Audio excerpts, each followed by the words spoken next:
We're back. Wait a minute. Now we're back. There's my my microphone. I'm not even cutting that out. Uh Public Works Committee that happened the other day. It's like 2 hours long. I know it's gonna be a long one, but I checked a few minutes of it out, and they were going to be talking about the Universal Recycling Program that will be allegedly coming out in 2028. And you already know how I feel about that, so let's just get into it. Uh, yeah. Thank you. Next up, our new director, Director Todd Wilson, will give us our quarterly update. Mr. Wilson, it's yours. Thank you, Madam Chairwoman. Thank you, councilors, and thank you for giving us the opportunity to share with you the NDDPW Quarter 1 review. I believe you all have had the opportunity I like how they just bring in slobs now. to review the slides that Oh boy, I'm just cleaning off my boogers. Don't mind me. about to walk through this evening. I also want to note Gross. that DPW Gross. leadership is here present with me this evening, prepared to assist me with any questions you may have after the presentation. So we'll start with finance. The road funding distribution have been largely in line with budgeted projections, and we're slightly above the 2024 levels, mostly due to the annual gas tax rate adjustments. This budget So whenever you hear Democrats say, "What about the gas tax?" They need it. They need the gas tax for some of these road bonds or for the road repairs, and this is what they rely on to fix the roads is the gas tax. You will never hear a Democrat say we need to lower the gas tax. budget also contains fees from vehicle registration costs. The black line you see there is what the projections show, and the red line depicts the actual dollars here through the first quarter.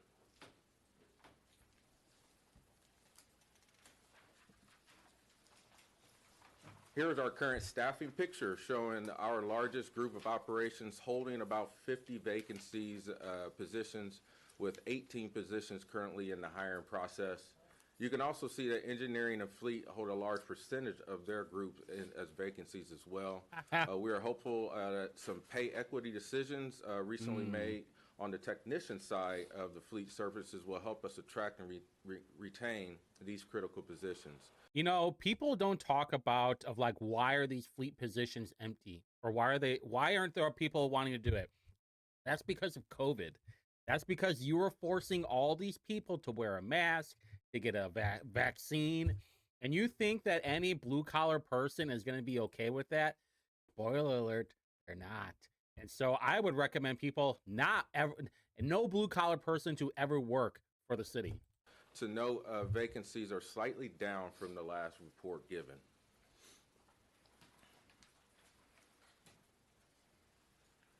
This is for policy and planning. Thriving Community Program is a federal program that we have been involved with for about 2 years. And thank you to Chairwoman Jones and Councilor Roberts for participating in today's site visit with the Thriving Communities team. The Thriving Communities Program was studied the Sherman Park corridor, resulting in an upcoming tactical urbanism art in the right-of-way project at 21st and Sherman, as pictured here on the slide. The community-powered infrastructure application window closed in Q1, and we are reviewing those applications now, and there will be announcements regarding awards coming soon. The department also is doing a deep dive in the snow response operations. The department will be able to provide a detailed report on logistics and fiscal impact of the policy requirements as we prepare our 2026 budget. Policy and planning is responsible for technology procurement as well and utilization, and has been actively working on a number of tech implementations, including Samsara and Mobile M4. So this is our Office of Sustainability slide. Recently, what the hell is that? Mo McReynolds has accepted the administrator position for the Office of Sustainability. Great. Mo will be able to give a report in the next Environmental Sustainability Committee. Moving on to solid waste. So our new solid waste garage is now under construction. Wow, after We 3 expect years. to take occupancy of the at the tail end of this year, likely in December. Our solid waste collections contracts have been successfully negotiated, awarded, and signed. Solid waste procurement presentations are to come after this as well, so that'll be coming next. We are in the scoring and review process for the containerized collection for condominiums. And the other three, we will be completed in Q2. The recycle roll-off, the Citizen Saturday drop-off site, and tire disposal contracts have all been released as RFPs by purchasing. The dead animal disposal has been negotiated and completed as well. This will conclude all solid waste contracts that expire in Wait, what? 2025. It's all of our contracts. The dead animal proposal, huh? There's an RFP for that. With solid waste. The team has responded to more than 5,100 service requests, which can be issues regarding cart repair and replacement, the dead animal removal, recycling, Freon, and more. And the Solid Waste Division has been continuing to help KIB with neighborhood cleanups, as well as joining BNS for their monthly cleanup events. Yeah. BNS says the cleanups have abated 25 tons of litter, which is more than last year, with 2 more planned cleanups still remaining on the schedule. BNS works in collaboration with KIB to do a monthly cleanup in a neighborhood on the last Thursday of each month. BNS staff, KIB staff, and the volunteers work the cleanup. We drop off a dumpster for them in the morning, and then we'll recover that dumpster and dispose of that trash at the end of the day. Hey. Also, in solid waste, we've now received 4 of the trucks from our last order, which is very exciting. Countywide, there have been about 3.6 million residential collections in Q1, and 1.6 million of those collections were done by our own Indy DPW districts. Our forces have been very responsive. The total of 574 valid complaints have been received countywide with a success rate of 99.98%. A total of Hey, we had a pizza party. 363 valid complaints have been received on the Indy DPW only districts with a success rate of 99.9%. All 3 haulers have done an extremely good job of keeping valid complaints at a minimum, especially considering the weather-related issues all 3 dealt with in January this year. Oh my God, I don't think it's DPW that does the trash, but maybe it's Republic. But my God, the trash people. I don't know if it's the people on my block that don't know how to put the trash in the bin, but every Friday when I come home, there's just trash everywhere. Solid Waste Management and the union collaborated on a pizza lunch in late March for the entire Solid Waste Division in appreciation of their hard work our crews did all winter long. So the city of Indianapolis is one of the best hosts in the country when it comes to welcoming visitors. This is no small part due to the operations making sure our city is clean and safe. Clearing the right-of-way, street sweeping, putting up barricades, specialty signs and banners. This event list here is a very small sample of the types of events we hold. We are looking at being the host this year of the WNBA All-Star celebration in July. And I was actually so proud to lead DPW last month in the St. Patrick's Day Parade. And yes, you can see in the picture there, next to me is my wife Lonnie and our 2 dogs, Lincoln and Kingston, and they walked in the parade with us. Nice. Let's see. Street sweeping crews swept 35 miles. Cool. Police picked up 353 cones and barricades. Don't care. Manufactured and installed 60 custom street signs. Don't give a shit. Placed/removed 1,300 banners. Do not give a shit. Are my roads fixed? That's all I give a fuck about.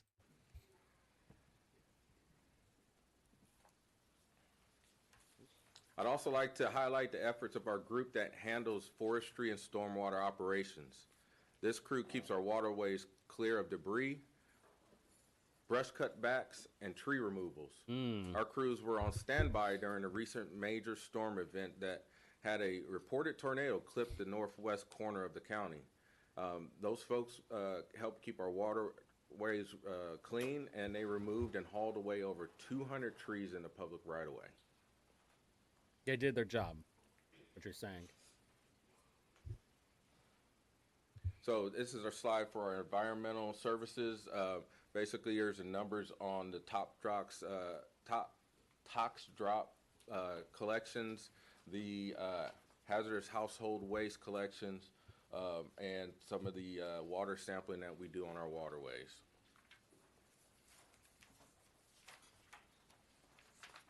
Our traffic signs, markings, and signal people keep us all informed, safe, and traffic moving as efficiently as possible.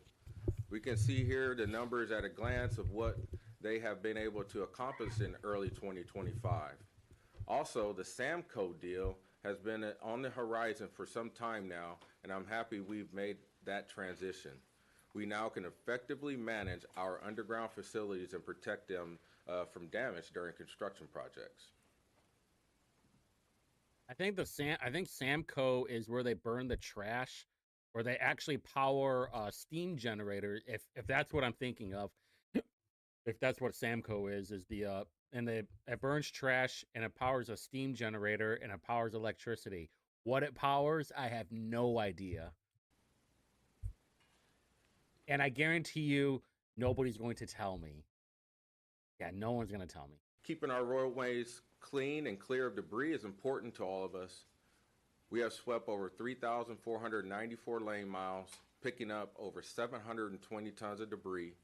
Also, when available, we can mobilize for unscheduled sweeps and to maintain infrastructure installed for stormwater quality and retention. We have successfully implemented a permeable paver cleaning program that previously was done by CEG.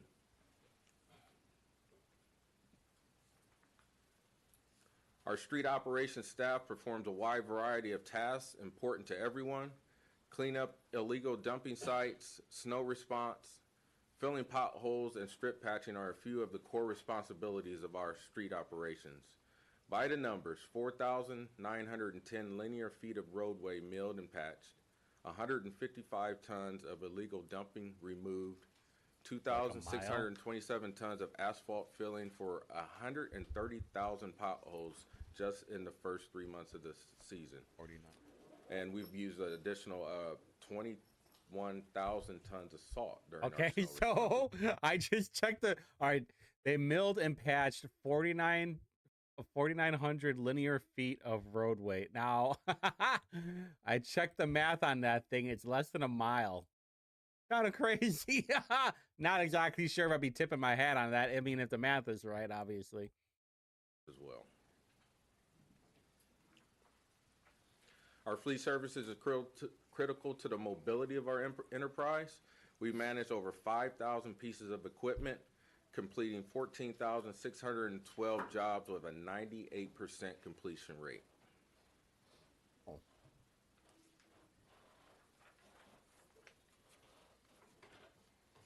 In February, DPW received approval by the Indy MPO for $35 million worth of Federal Highway Administration allocations. These funds will be used for various infrastructure improvement projects to construct beginning in 2028. Among the projects we plan to construct in these funds is the Monon Trail Bridge over 86th Street. Oh, who gives a shit about that? The Nickel Plate Trail Bridge over 82nd. Who gives a shit about the trails? Just fix the roads. Street.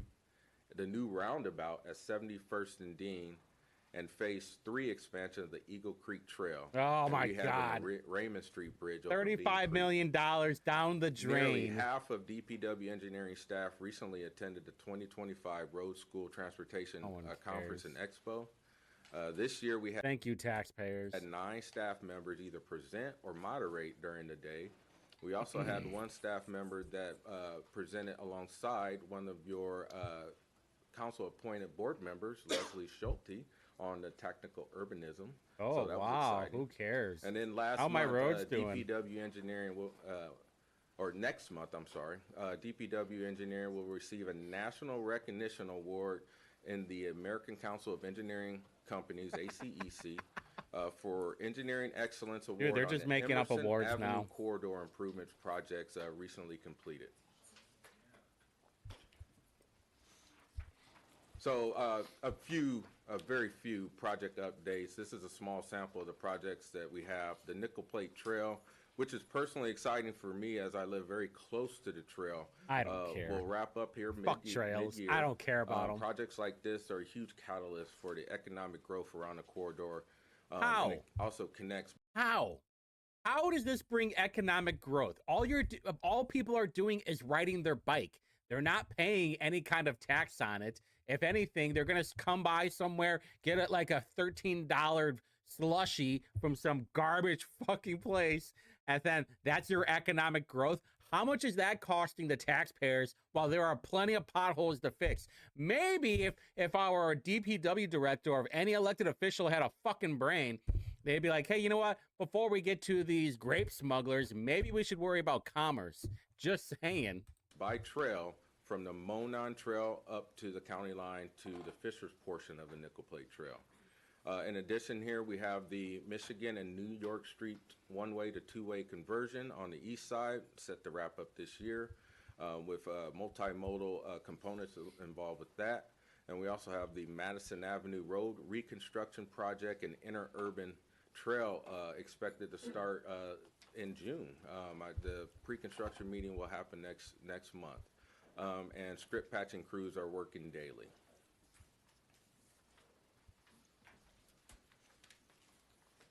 We know that all the work we do in DPW is important to every one of you, but we also know that there are projects that are near and dear to your districts, and the department is working through the project development. We will continue to work with you all as we finalize project scoping and construction, and we anticipate most of these projects will occur here yet in 2025. The next several slides are basically, here we go. Holy crap. $11 million on the Nickel Plate Trail. That's just quarter four, by the way. Construction cost. Okay. Okay. Yeah. So $38 million for that. Oh, I know where that is. That District Bridge. Really? That's $38 million. I can't believe this crap. $11 million for just the. Is that the entire cost of it, though? That's what I want to know. That 38. I mean, who the hell? Hold on, you can't. Yeah, you can kind of see it. Hold on. Boom. Right here, $38 million for that District Bridge for 16 Tech. I know where that is, right across the street from the hospital. I think. Unfreaking believable. Unbelievable. Anything in mind? Oh, Eagle Creek Way, $4 million. Eagle Trail, $2.2 million. So remember, every time, so we have $80 million in trails. Yeah, in trails. We have $80 million in trails. Hold on. I want to make sure that I screenshot this right now. This is unbelievable. $80 million in trails and some sidewalk crap, pedestrian focus area. Okay. I'm so mad right now. Project list by type. This first slide here are projects that depict are focused on pedestrian facilities like sidewalks, trails, safety improvements, etc.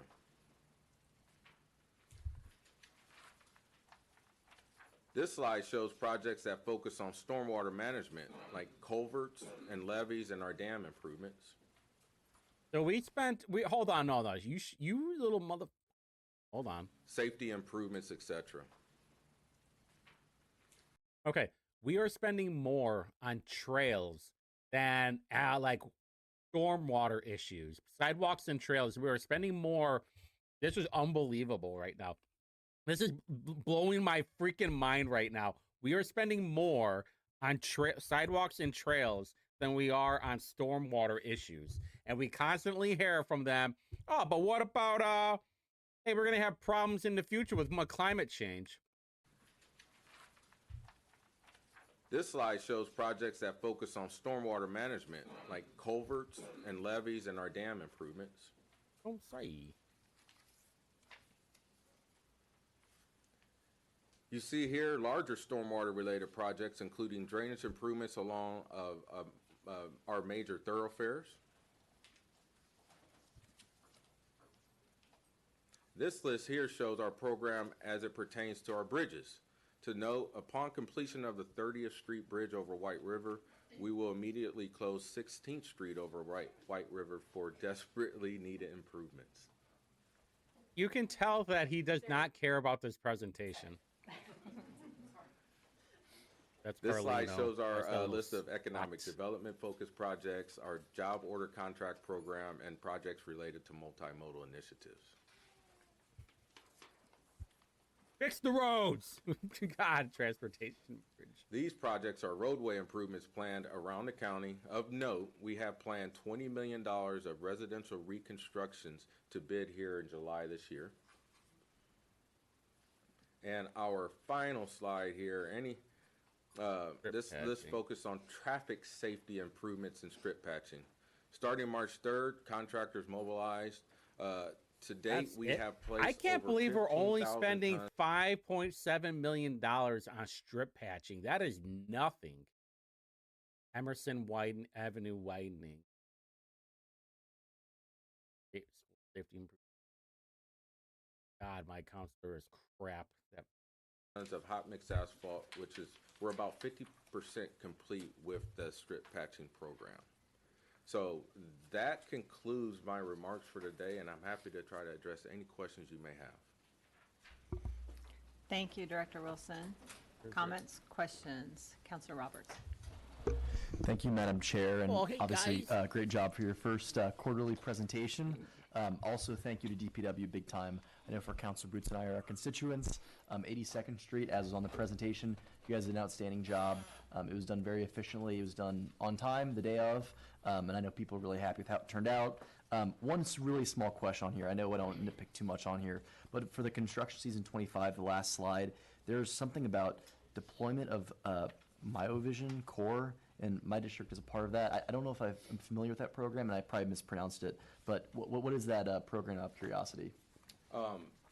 Thanks for the question. That's a good question. I'm going to ask our traffic folks to answer that question for you.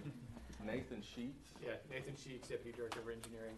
So MyoVision is basically video detection that we're able to deploy at signalized intersections. And so there's older technology that's out there. So we've got detection loops that are in the pavement that sense when vehicles approach to a signal and will change that signal from red to green.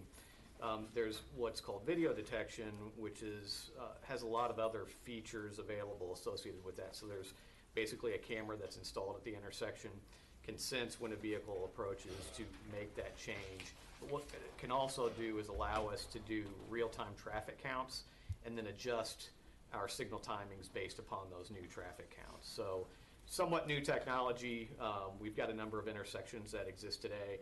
If you actually travel through Delaware and Market here, if you look up, I think it's on the southwest corner of the intersection, there's a camera that's installed on the signal mast arm. That's what that actually is. wonderful. Thank you. Councilor Nielsen. Thank you, Chairwoman. Thank you, Director. Ditto what Councilor Roberts said. Well done. Glad to see you in this role. First, I know we talked about Tox Drop and just want to continue to emphasize, the East Side location closed for a number of reasons. Just want to look forward to continue working with you. Probably because your side of town is a shithole, and it's because of people like you And your team to find another location for that, because I've been surprised by a number of folks who have reached out about that. Folks have a lot of toxic waste. So I just look forward to continuing to work with you on a suitable location for that. I know it's not just a plug and play somewhere, so just wanted to elevate that. Next was, I know we talked about a little bit today, just about the so with going to strip patching, excuse me. So are the strip patching budget line items below for just thoroughfare, or is that going to be for residential as well? So that strip patching program is focused on the thoroughfares. On the thoroughfares. Yes. Okay, got it. understood, because I know some stuff was released, and so just, I appreciate the clarity on that. And then finally, if I can just make one comment, I'd be remiss if I didn't address that earlier today, the General Assembly passed House Bill 1461. That's going to bring a substantial amount of investment into this city, and so I just wanted to say thank you to the administration and DPW for so many folks in this building, to the Marion County delegation, to legislators across the state who really recognize the substantial needs that we have in our community and how unique that is to our capital city. And then also just to say, I look forward to working with that same group of folks on actually getting it implemented, right? That's going to be a collaborative process with the fiscal body here, with the mayor's office, with OFM, and of course with your team. But that's going to be the exciting work ahead, because I think this is going to be a really great thing for the city of Indianapolis. So Yeah, they're just going to waste the money. I'm telling you right now, they're going to spend the money on the dumbest crap ever. just wanted to say thank you. Thank you, Yeah. Councilman. Thank you, Chairwoman. Councilor Evans? Thank you, Chairwoman. Director, thank you for the presentation. Just a couple of quick questions. On the street sweeping, that's actually a big deal to me, because it seems like there's just a lot of debris on our roads, and it's been building up, which anybody on public safety, you need to work with IMPD on making sure after car accidents, the wrecker crews are picking up the debris, because they're leaving it. And I think they're under contract to clean that up, by the way. But as a part of that, can you help me understand, because I thought I remember, so we didn't have street sweeping for about 10 years. I thought we brought the program back in 2018, or maybe announced it in 2018, it took effect in 19. And as I understood it then, it was contracting with CEG to do it. And I thought that all areas of the city that stormwater were to be swept. So I don't know if that's, and as a part of that, are we still, is it all in-house now, or are we doing both CEG and in-house, or what does that look like? Who would be the best person to ask? Tim Cocker's going to help me with that answer. Tim Cochran, Administrator of Street Sweeping and Traffic Operations. So the CSO area, which I don't know the exact boundaries, big squiggly line around the center of the county, we're contracted to sweep and remove so much waste within that area. I missed what streets you mentioned specifically. Well, I thought I recalled they presented us a map, and the old city limits, or especially the downtown, they were getting swept like once a week or maybe monthly, and then it dispersed out into the county, and any area that had stormwater drainage already built in would at least get swept once a year to clear that debris. But in particular, the Bridgeport roundabout gets a lot of debris built up into it. Yeah. And so I frequently have to ask for it to come out, but more recently I was told that that's not a part of our street sweeping plan.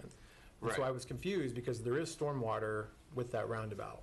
Yeah, so the Bridgeport roundabout at Bridgeport Morris is not part of the CSO area that we're contracted to sweep for CEG, but we do sweep all arterials once a year. So that would include both Morris Street and Bridgeport. But once a year is, obviously debris will accumulate between those. I would encourage you to keep letting us know if those, pile up quicker than that. Just so I understand, so we have a dedicated route for CEG to perform. A dedicated area, yeah. Dedicated area that they have to perform, and then we have our own in-house crew that may have a little bit more flexibility. No, I'm sorry. CEG, I don't think CEG street sweeps at all. We street sweep the entire CSO area within Marion County. The arterials, if you can picture a poorly shaped donut in the center of the county, all the arterials that run through that, we hit those once a year from county line to county line. Like take 86th Street, for example. We'll run that from Carroll Road all the way to Raceway or past Lafayette. But the areas within the CSO area, that's where we're contracted to remove those amounts of debris and how many miles we have to hit. But in addition to that, we cover the arterials once a year. Yeah, and counselors, for the record, Sam Barris, Chief Financial Officer for the department. You're not wrong about CEG's involvement in this. They actually make a quarterly payment to the department that is supposed to reflect their obligations related to street sweeping. So we are sweeping those areas, and we have a contractual agreement with Citizens in which they compensate us for some of those services. Okay, okay. Okay, well, I'm gonna move on from that, but it, probably maybe I had to have a conversation offline, a little bit more about the street sweeping and understanding what capacity we have, or do we have a future plan to build that out more? I think that's really important in keeping as much debris off our streets and making it look as nice as possible. It's just something I noticed quite a bit. You want to know why? It's because of the third worlders that come into this country. That's why. We never used to have this problem until all these foreigners started coming in there and treating this like their own third world country. Director, the potholes, bad. the response, our crews have done just phenomenal. They've done a really good job getting out there. That said, because I don't want it to sound negative, but the response for a city like this, it seems like we need to figure out, or what can the council do to help with that? Because I don't want our citizens to have to wait until April and May before we're really finally able to complete all those requests. I reported some off Morris Street, and I try not to do this too much because I'm sure every counselor on here probably has potholes that we're like, hey, we want them done right away, because we got constituents breathing down our necks too. But in this particular situation, I phone called it in right away because I knew what was happening. People were going on to oncoming traffic to avoid them because it's a 2-lane road, 1 lane each direction. It's bad. It took us 3 weeks to fill those holes. And that response for a city, a world-class city as I think we are, doesn't seem like that's good enough. And I don't want to take that away from our people and personnel, because I know they were working overtime to address those. So it's like, do we need like more crews, or could we look at possibly even contracting some of the work at the beginning of the season, just to kind of get that initial catch-up? Because quite frankly, I know citizens have every thought in their head about what we do as counselors.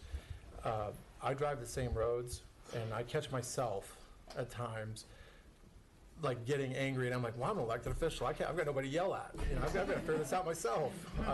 But I literally started to the point where I'm like, I try not to drive at night, and if I do, I only travel roads that I'm familiar with already and know where those potholes may be at.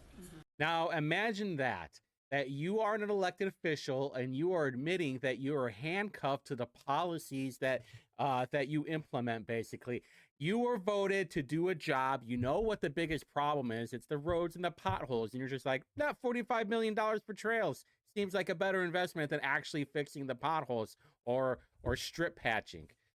And the elected official, Jared Evans for District 17, is saying, I have to make sure that I do not drive at night. If I do, it has to be very little. And I have to travel on roads that I'm familiar with. And that way I can avoid the potholes, the thing that you were voted in to fix. And you haven't done any of that. And how many elections have you won? 3? You're just a garbage counselor. That's all. And but I'm not going to make that suggestion to my citizens. That would go over not so well. Well, Counselor, I have the same frustrations as you. Of course, I drive the same roads as you, and we focus our pothole patching predominantly on the thoroughfares first, the most traveled roads first. But there is this is a big county. Resources are limited for us. Our crews have been putting in 10-hour days all week this week, and next week they'll continue more 10-hour days filling potholes. We had some favorable weather this year to get through that. I know this winter has been challenged for weather as well, not just the snow, but for rain. When it's raining, we can't get out there and fill potholes. So I think we lost over 20 plus days that we had last year actually to do pothole filling. So I knew the weather was playing a role because I've not been walking as much. Yeah, right. Yeah, but I appreciate I don't think you you walk reporting that much those. anyway, buddy. I do, suggest we all make sure we maintain appropriate speeds, leave space behind the car in front of you so you can see these potholes coming up. And we're going to do the best we can to get those taken care of. I do just want to go back to, though, as we come out of the season, we've got what we've got this year, but as we look to 2026, it would be nice if we could come up with some additional means to addressing that. Whether that means like, hey, we're going to call out an additional few crews for contracting to help us out initially, or maybe at some point, because we're getting probably just as many into the residential areas as well. And I do on the front end tell them, hey, we got to get through thoroughfares before we can move into residential. But you know, everybody wants to take care of their own residential streets. Thank you. Councilman McCormick. That is so damn funny. Honestly, that is so damn funny. Maybe if we didn't spend $45 million on trails, there's a thought. Thank you, Chairwoman. Congratulations, first quarterly update done. What do you want, Fiona? I want to echo my colleagues. I'm so thankful for you, the team, our crews that have been out and taking care of those potholes.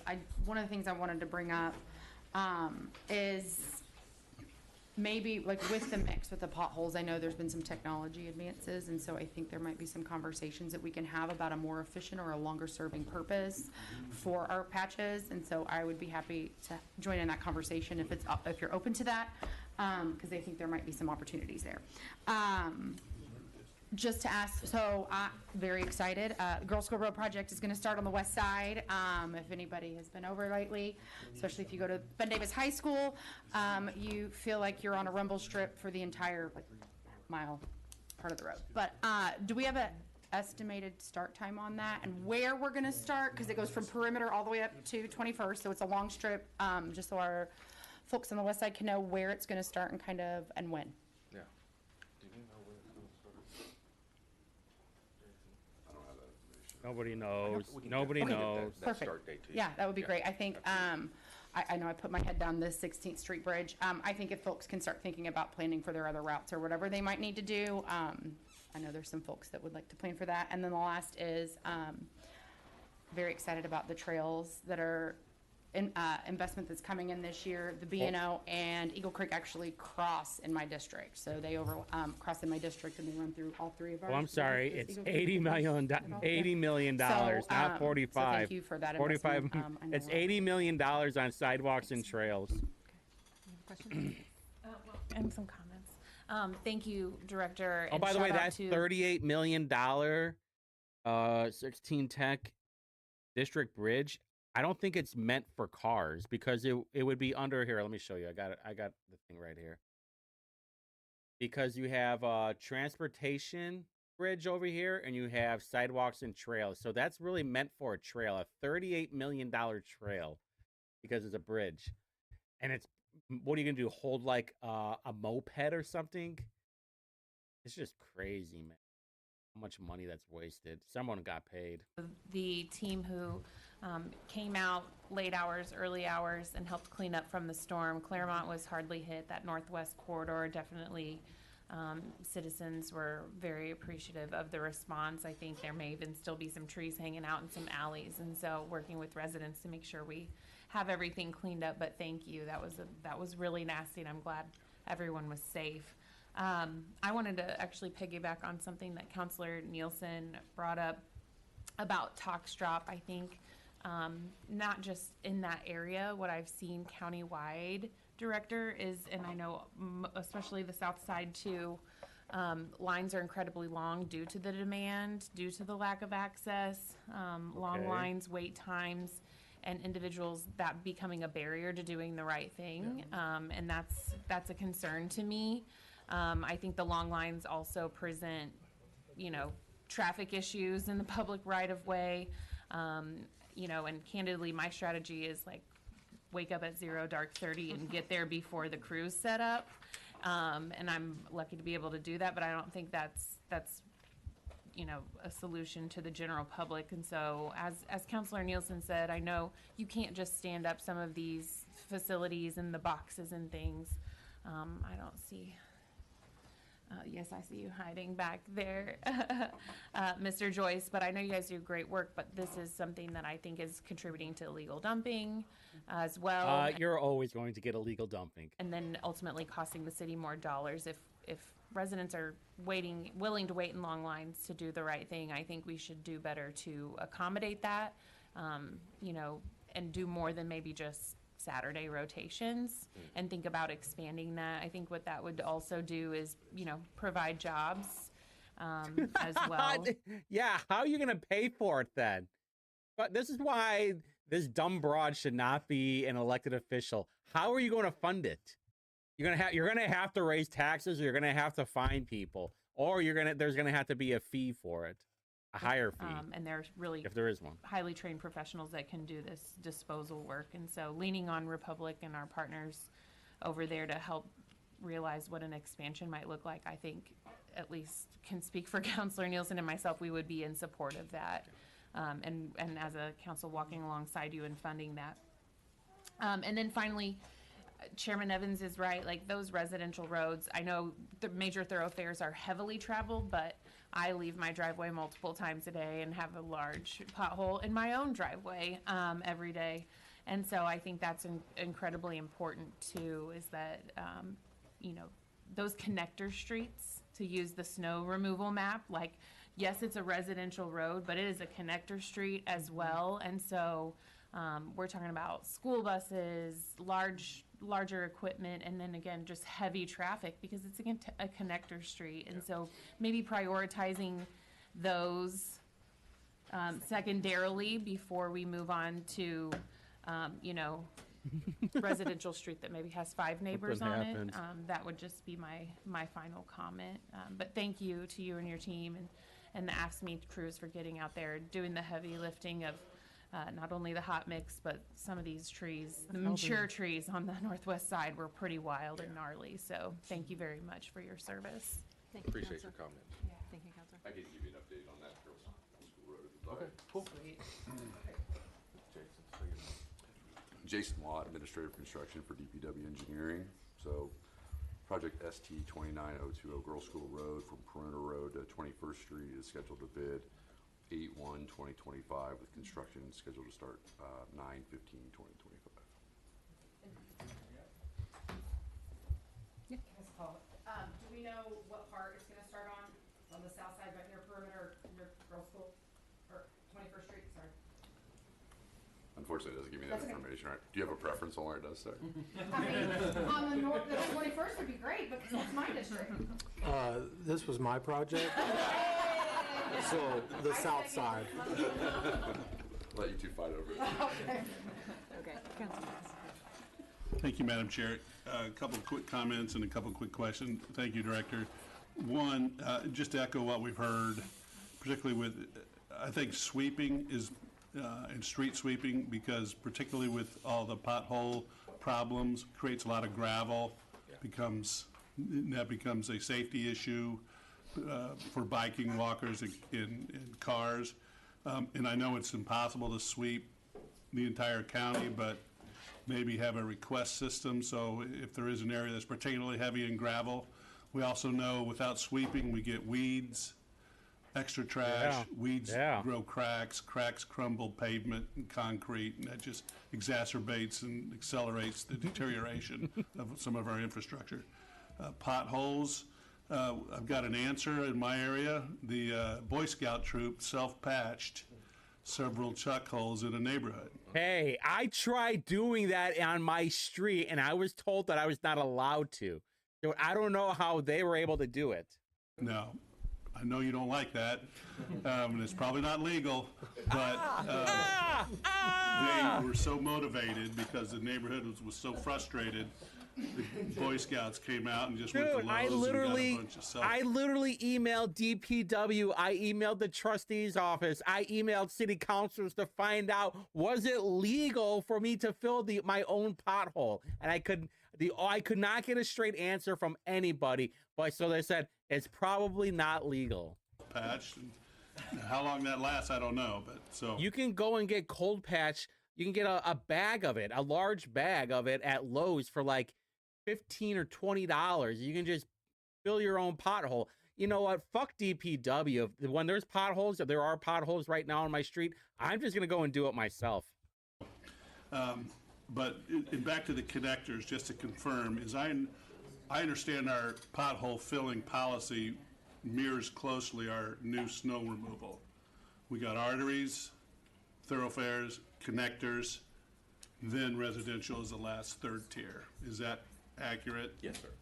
Okay.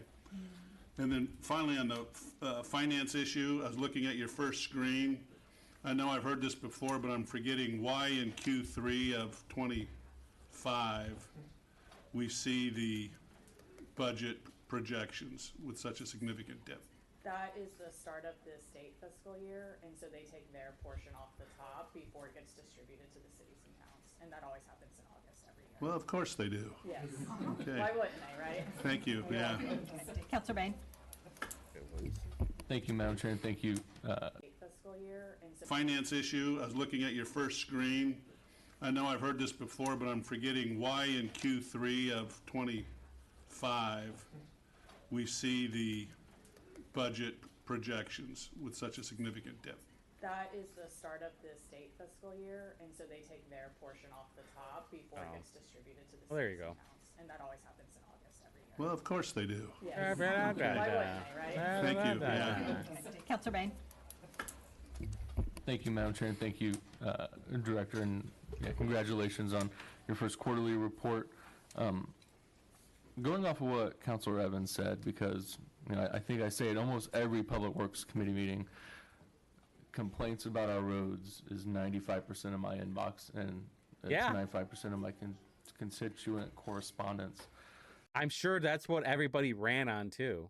I've already begun conversations with Council Pearson. I hope to talk to you about it in private before a meeting like this, but why do we not use contractors to fill potholes? Because I know the DPW crews are working as hard as they possibly can, which means they need more help than what they have now.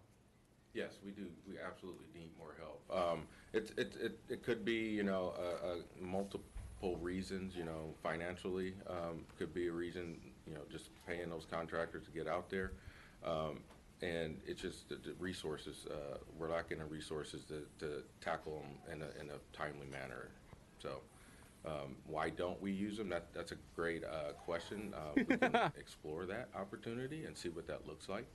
Yeah, I think that's definitely a conversation that we have to have, because I know I've been told that it's 3-ish weeks to fill a pothole, but it was a month and a half emailed you for me. directly about one the other day that's had an open MAC request since January, and emailed you and you had it fixed the next day. But that's not really an appropriate way of us functioning. So, leading on to that is the amount of damage that the potholes do to the vehicles of our tax-paying citizens. Yeah. And I know we have a tort claim process to where someone can file a tort claim with the city to get reimbursed for that. And I know that's through the Office of Corporation Counsel, but I have Boots with his lame-ass chin strap. to imagine there's an interaction with DPW throughout that claim process. Can you speak to that at all? Well, all right. I can't wait to hear this part. I cannot speak to it competently right now, but is there somebody from operations that can speak to the tort claim process? Dietz in there, or CFO guy? Councilors, again, Sam Barris, Chief Financial Officer for the department, for the record. Like Director Wilson, I can't speak in much depth about the tort claim process because it is entirely handled through OCC. They're the legal advisors to the city, so any legal matter runs through them.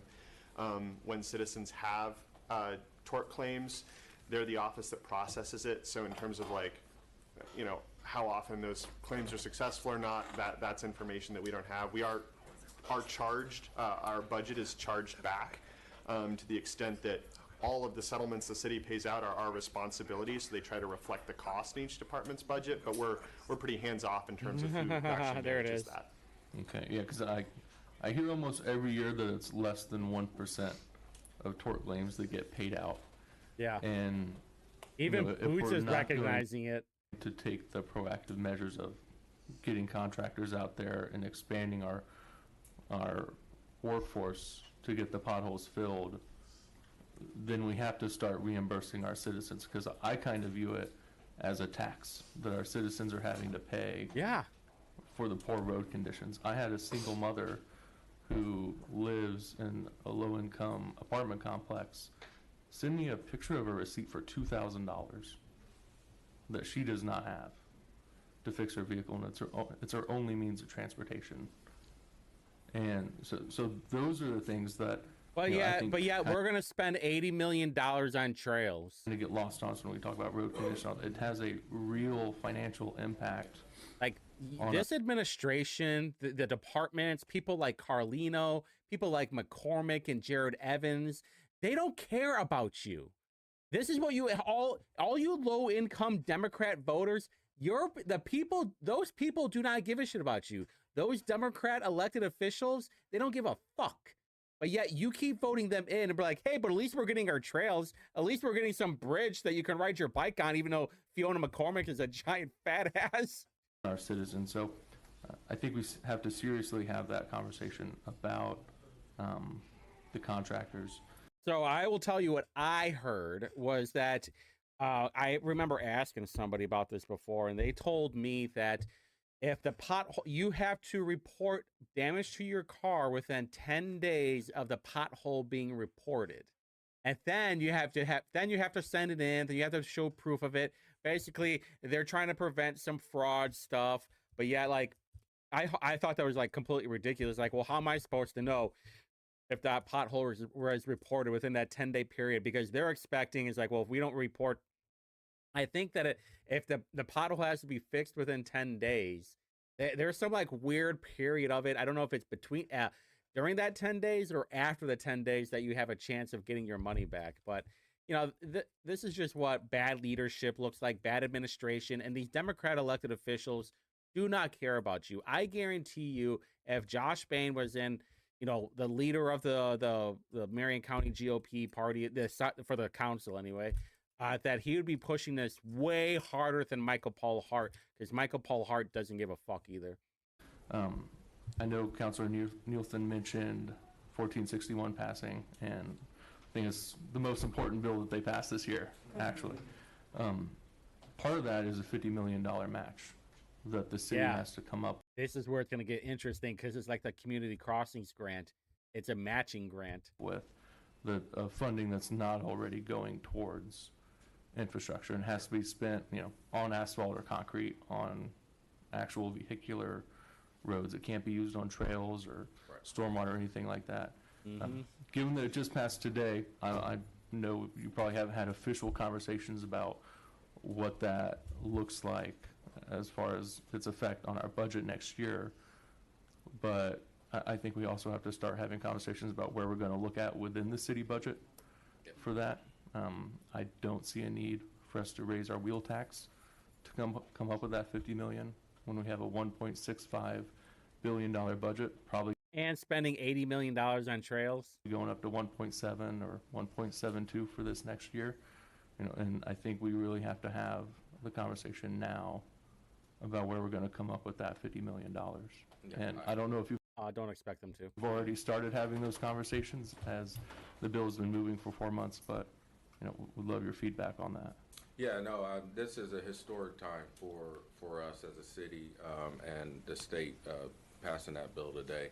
We are very excited. I'm very excited to be, it's a good time to be the director of DPW and helping to get this workforce ready to actually perform and spend that money.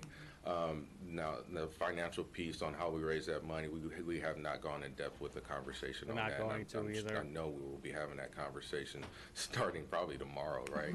So, you know, we'll definitely keep this body informed on those decisions and how we're going to make that work.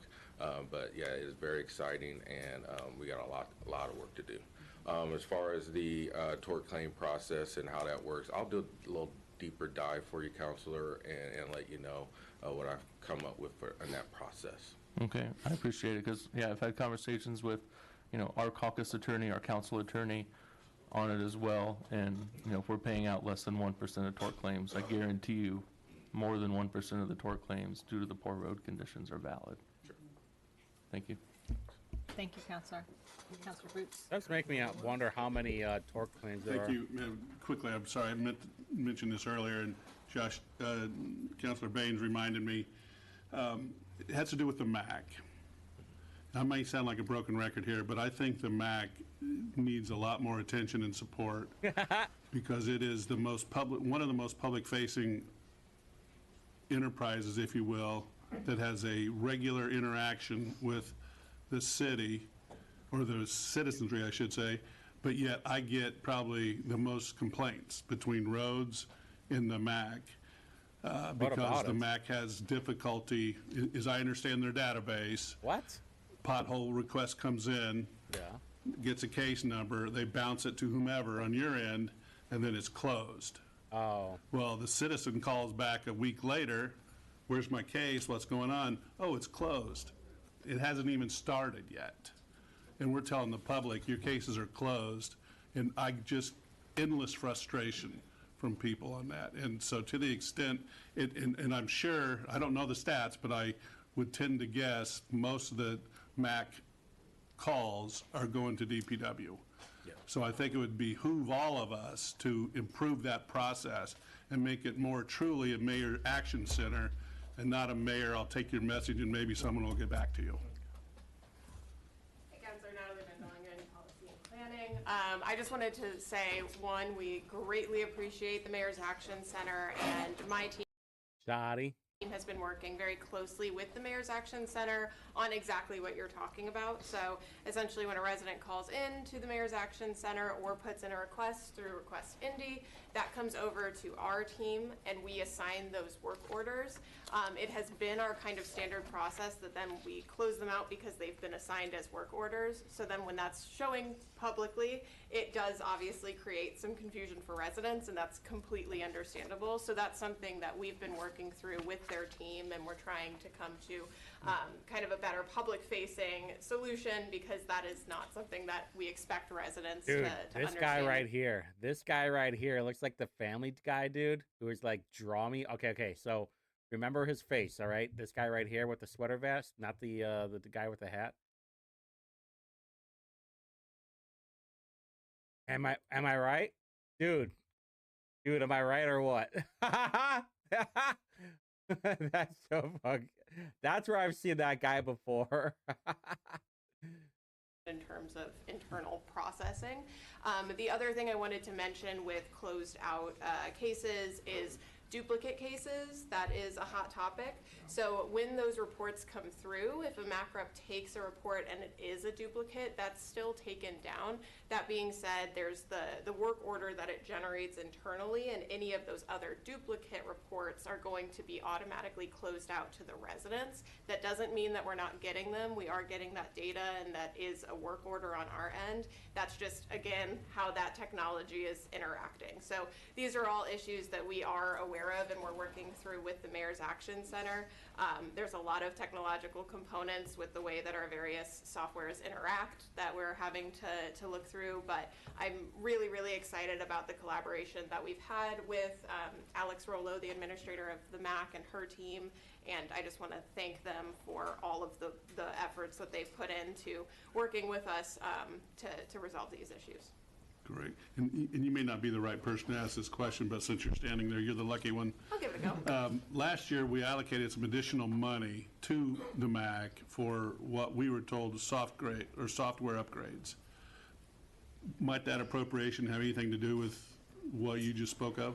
So, and don't quote me on years here, but they did make a transition in their software that also reflected in the Request Indy. You might remember it used to look very different and be a lot less user-friendly. It's since created sort of these branching requests and been able to provide a lot more information to residents as they're going through and putting in cases. So with that, there have been some things that we're just working out in terms of our, I'm getting very in the weeds now, but service level agreements with the Mayor's Action Center, which is essentially, these are the case types, these are the work orders that we can take in, and here's how they show to residents. So that is something that we've been working through with them. I think they would say it's going really well. I think we also agree, but obviously anytime you're transitioning You know, your external facing software or internal, there's gonna be some hiccups and bumps in the road, so, Yeah. so we're working through that with them as well. Wonderful. And I do appreciate you mentioning Alex Rollo, the administrator. She's a proud constituent of my district, and she is working 24/7 to try to improve conditions with MAC and get more money to the people that deserve it, working on her staff. So Yeah. thank you for bringing that up. Absolutely. Thank you, Madam Chair. Yeah, my recollection is the same as yours, Councilor Boots, that in last year's budget, that there was a software-related upgrade. That the whole reason this happens is that Salesforce, there's like a DPW database, there's a MAC database, they don't talk to each other, and they would finally talk so you could actually get a status. Congratulations, Director, on your first quarterly report. Congratulations to Mo. That's exciting news. Very exciting. Don't we give had, a shit. That Counselor, department should be killed. Roberts and then Carlino brought this up, and I agree, particularly for the reasons that Counselor Carlino talked about tox drop. And with the storms, it really made it worse than it's already been.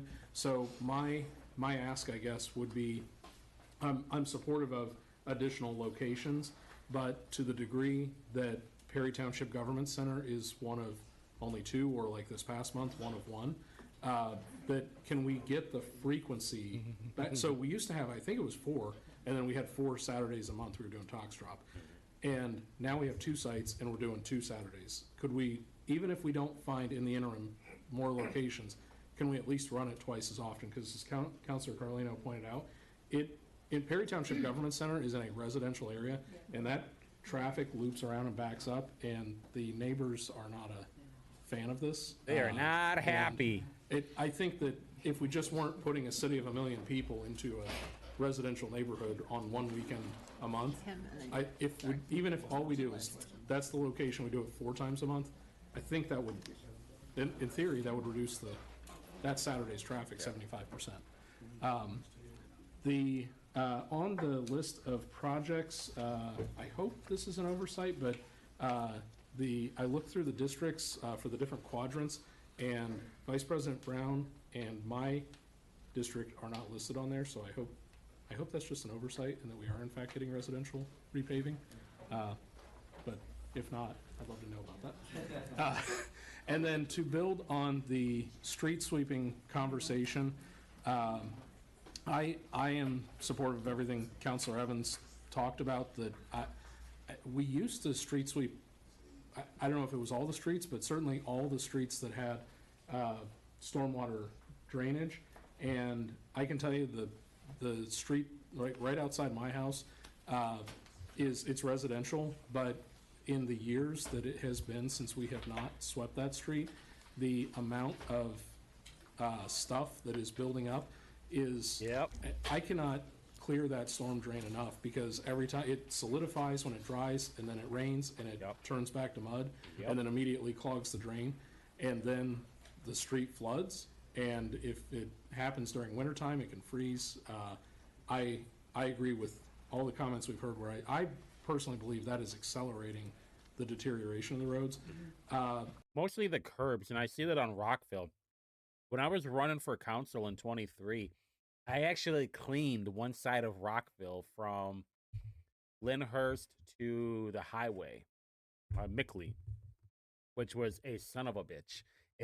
You guys do not realize like how many bags of trash. It's more about the weight than anything, but like how that little amount is so heavy, especially when it gets wet.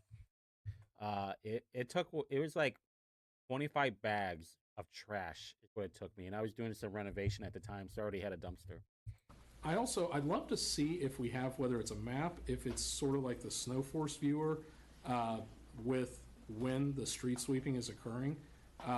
Frankly, I am surprised by some of the statistics where we're saying we're sweeping 41% of the lane miles, and that we're doing county line to county line, because one of the top complaints I get in my district is Madison Avenue, particularly because of the bike lanes, and it feeds into Buck Creek, and I see a tremendous amount of stuff just the gravel, the glass from accidents, the just trash people throwing out the windows. So Yeah. I really would love if maybe next quarter we could dive deeper into the street sweeping, because I see the numbers that are in here, but it doesn't match what we're seeing out in the city there. I actually offered, I don't know who it was. I told, I don't know, it was somebody with the trustee's office, but I offered to street sweep for free. Like, let me just do a little training, right? Like an hour or two of training, and then just tell, I'll do it, but I will do it. I will for real, legitimately, I will go to, downtown, pick up the street sweeper, and then bring it back onto my side of town and do it myself. The city councilors, I don't see why they can't do it. In fact, this was one of the things that I promoted about myself when I was running for city council, was the councilors need to get more involved with doing things that you don't have to call the government to do. And this is one of them. That was it for me on this presentation. Thank you. Hi, Yeah, go ahead. Policy and planning. Just wanted to mention, we are actually already working on that technological investment to reflect for the SnowForce viewer in real time. A lot of people don't know, but that is actually our folks that are out in plow trucks are calling into our data analysts, and they are updating that. So those are folks that are working overtime and working with a system that we are hoping to upgrade. That is all part of, it was mentioned briefly, but our Samsara technology that is hopefully going to be able to feed into a more real-time viewer. So we're hoping that there will be opportunities in the future to maybe expand that as well. So that is something that is currently being worked on, and we'll be able to continue providing updates. Okay, I appreciate that, and I guess just to add on that my recollection was last year, I think it was last year's spring fiscal, that we had been leasing 5 street sweepers. Yeah. I know there was I think he's right. There was a big discussion about the bear and the honey badger or something like that. And then we bought the formerly leased units. So it's my understanding we now have 10 trucks, 5 owned, 5 leased. So if we have 10 trucks where we had 5 a year ago, are we going to double the amount of street sweeping? Oh, good question. Sam Barris can talk about, the actual assets that we have. Okay. Yeah, Counselor, we can get you a bigger breakdown on the size of our fleet and age of the equipment and stuff like that. Just as a clarifying point, we, a lot of the times for heavy pieces of equipment like this, do these lease financing purchases. In almost every case, we own the equipment at the end of that lease agreement, so it's basically just like a 5-year short-term financing structure. Rent to And own. I believe we have all five pieces of equipment that was procured through that last round, and they're out there deployed on our streets. I think one of them was mentioned earlier in the presentation, that the paved drain sweeper that offset services that were previously being performed by CEG. So, Thank you. Thank you, Chairwoman. So just for clarity, we only have 5 street sweepers? I guess this one works too. Yeah. I believe we have 16 total. Okay, 5 okay. was the latest round of purchases. Got you, okay, great. Because I remember when we started that program in 18 or 19, they gave us a map, and they showed us what was being done weekly, monthly, and then what would be done yearly. But, Director, I just wanted to say real quick, and for everybody in the audience too, because I know so many of you, and it has to just be, you have to just sit there and look at us and think, God, I'm so tired of this. Yeah, we're looking at you and saying, how long have you been here and you still haven't done anything? Just know that we are representing and flowing information that comes to us each month from our constituents, and trying to represent them the best we can. So I hope nobody takes it personal. We all take it just personally. conveying what we're hearing and seeing ourselves. But On because that there's note, so many morons in Marion County in general, you clowns will continually be voted in. I did want to give a shout out to Zach Adamson on his responsiveness, giving us the pothole update information. It's not always something I make public because I don't think they don't care at this moment. But it is good for us to see it, to see the information, how many of the potholes are being filled throughout the city and stuff of that nature. It's been it's just really good information to have. So I wanted to give you a shout out in that area. And I very much too am looking forward to how we are going to be addressing the House Bill 1461, given that while it's good for the roads, we also know we have some cuts coming due to their property tax bill. So I don't think it's going to be an easy thing to achieve. Somebody's going to get cut. People may be losing jobs as a part of this process, potentially. I'm not saying anybody would, but it's I hope so. It's Listen, just simply not as simple Please do. as finding 50 million and matching it, when we know that we're going to probably be getting somewhere around 30-40 million dollars in cuts as well from that Senate Bill 1.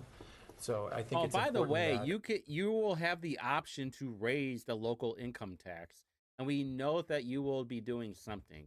as you're working with the administration on addressing that we're sort of in the loop on what we may be looking at down the road. Thank you. Absolutely. Thank you for the comments about Zach. You know, he sat in your seat, your guys' seat before, and he's a big asset for the department. Poor Jesse took him out.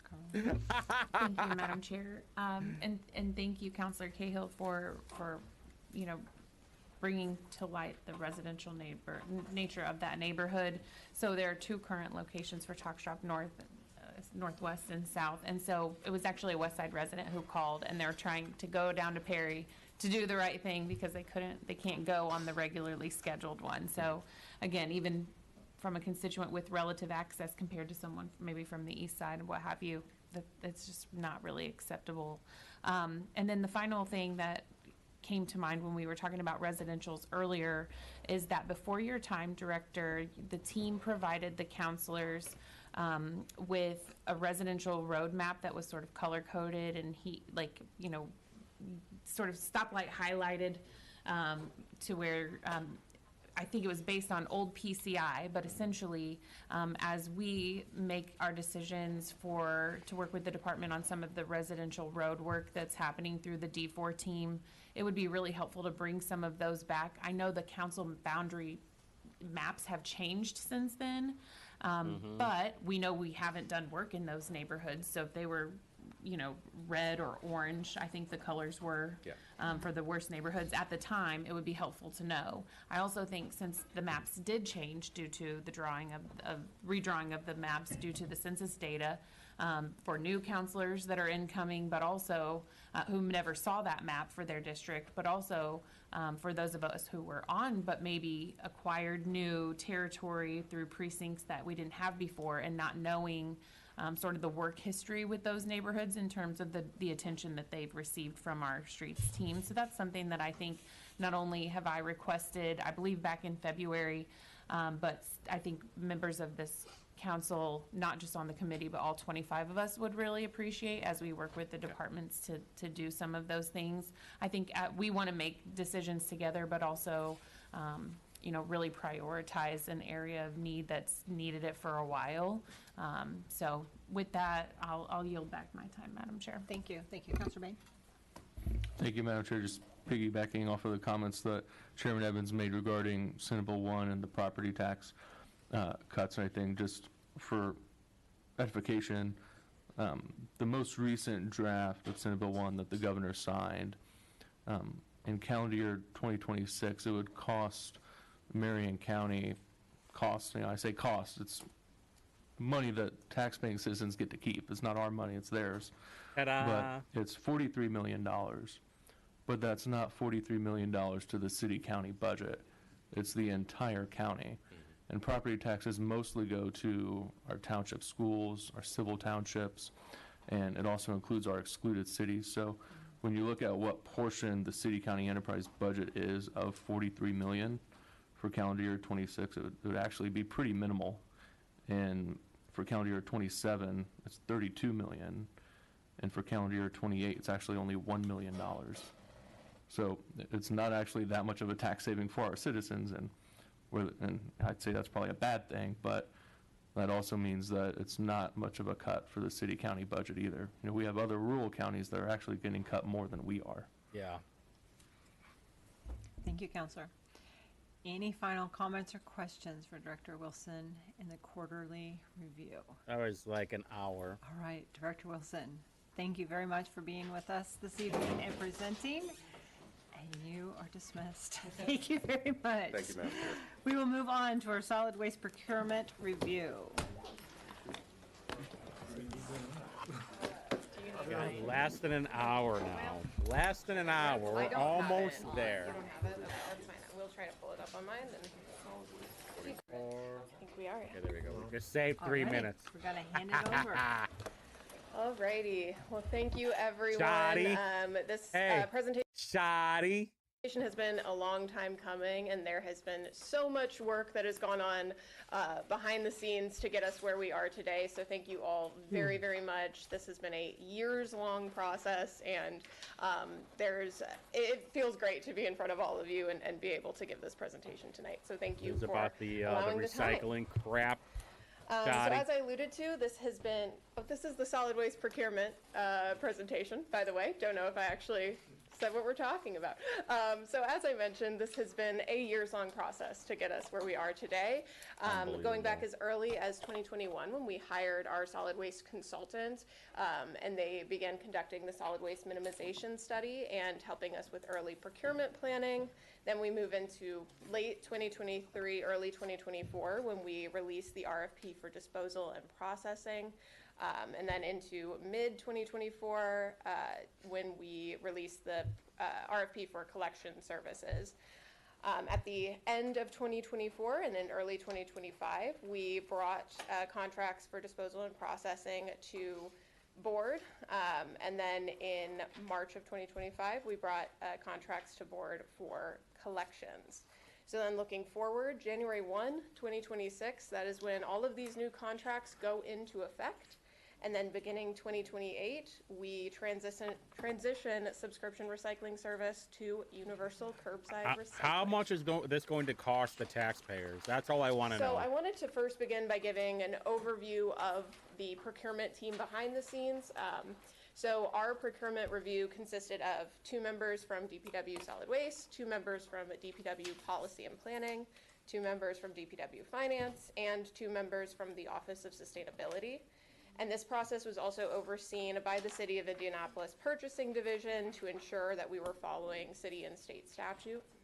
Additionally, we did use the consultant that I mentioned before to assist with both that solid waste minimization study and just the overall procurement process. So all members of the solid waste procurement team did sign non-disclosure agreements throughout this process. That is standard for procurement processes of this size to ensure that we are maintaining the integrity of the process and also ensuring for a more competitive process as well. And also each office or division scored separately of one another, again, just to remain as fair and impartial as possible, maintaining the integrity of this process. That was something that was really important to our procurement team, and we tried to go above and beyond in various aspects of this process, including by offering a 30-day public commentary window and approval of the draft RFP. Okay, yeah, but did anybody know about it? Did the city councilors, did they put out a statement? Did you put out, maybe you put out a statement, but how easy was it for the regular people to know what was going on? And more importantly, did they even know what was going on? By board for the collections agreement, which is not required by statute. I did want to touch on sustainability in this presentation, but I do want to begin this by saying that we will be presenting to the Environmental Sustainability Committee on April 21st. So we'll be able to dive a little bit deeper into the sustainability elements of the solid waste procurement process then. But just so everyone knows, sustainability was a consideration through the review and scoring of proposals. We did ask vendors to provide sustainability reports with their proposals, and we looked at elements such as contributions to the circular economy, public education and outreach, and especially as it's associated with universal curbside recycling, local economic drivers such as job growth, and then an area that is near and dear to my heart, which is the technological adoption or options that each vendor would offer. We also looked at things such as alternative fuel, subscription organics, and This again, is so dumb. What a waste of money. So to kick it off, we wanted to discuss the solid waste disposal and processing. This is the side of things that your residents probably aren't thinking about as often as they're thinking about collections, which we'll get to later. But that is what is done with waste after it is collected from the residential streams. So in January of 2024, DPW released the disposal and processing RFP, which invited proposals for processing of solid waste, recycling, and organics. In November of 2024, an agreement with WM, which is formerly known as Waste Management, was approved by the Board of Public Works for processing of recyclable materials. And in January 2025, agreements with Reworld, formerly Covanta, and Southside Landfill. That's who it were was. brought It to wasn't board. Samco. It was Real World. That's the one. Outside Landfill disposal of it. Yeah, Real World. That's why I got confused. Samco and Covanta. Real World is the burning. For disposal of solid waste, and in the case of Southside Landfill, for leaf disposal as well.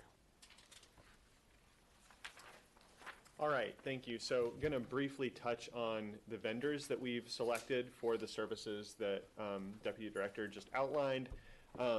First and foremost, Reworld, again formerly known as Covanta. This is a facility that the city's had a decades-long partnership with. They're the primary place that we take our non-recyclable solid waste. Their model is that they convert waste to steam energy using incineration. What did I say? They're selling the steam power to the downtown thermal loop, which is one of the largest in the United States. Ah, finally. I was gonna. It's been bugging me for months now. It's the downtown thermal loop. Okay, continue. And the city actually receives a rebate from the energy sold to the downtown steam loop that I'll touch There on a we little bit go. more later when we go into financials. All right, so remember, I will be using this information too. I have to remember it, that we get the money back. We get a rebate on it. So we're burning trash, we're powering the downtown thermal loop, and we're getting a rebate on selling the energy, right? So this seems like something that people do not know about that needs to be talked about a little bit more, or I'll just keep it to myself, or anybody who else is watching this video. In terms of, why this vendor is used beyond the steam revenue rebate, there's no perfect solution to what to do with solid waste. It's got to go somewhere. There's different options that, we had to look at throughout this process. Ultimately, these waste to energy facilities, is what they're known as, are regulated by the EPA. There's requirements that they have to comply with that I think Mo can get into a lot more details on when she presents in front of Sustainability Committee next week. So she can go into details a little bit more then. Oh, okay. Southside Landfill is going to continue to be used as the secondary site for solid waste disposal. So we take our trash to Reworld. If they are not able to accept the trash, either because of the nature of the material or because of the status of their plant, it gets diverted to Southside Landfill, which is nearby. And so that relationship is going to continue. Southside Landfill is also going to continue to take our organic materials, which is mainly leaf collection during leaf collection season, which is, we'll talk about a little bit more later, is unchanged through this contract.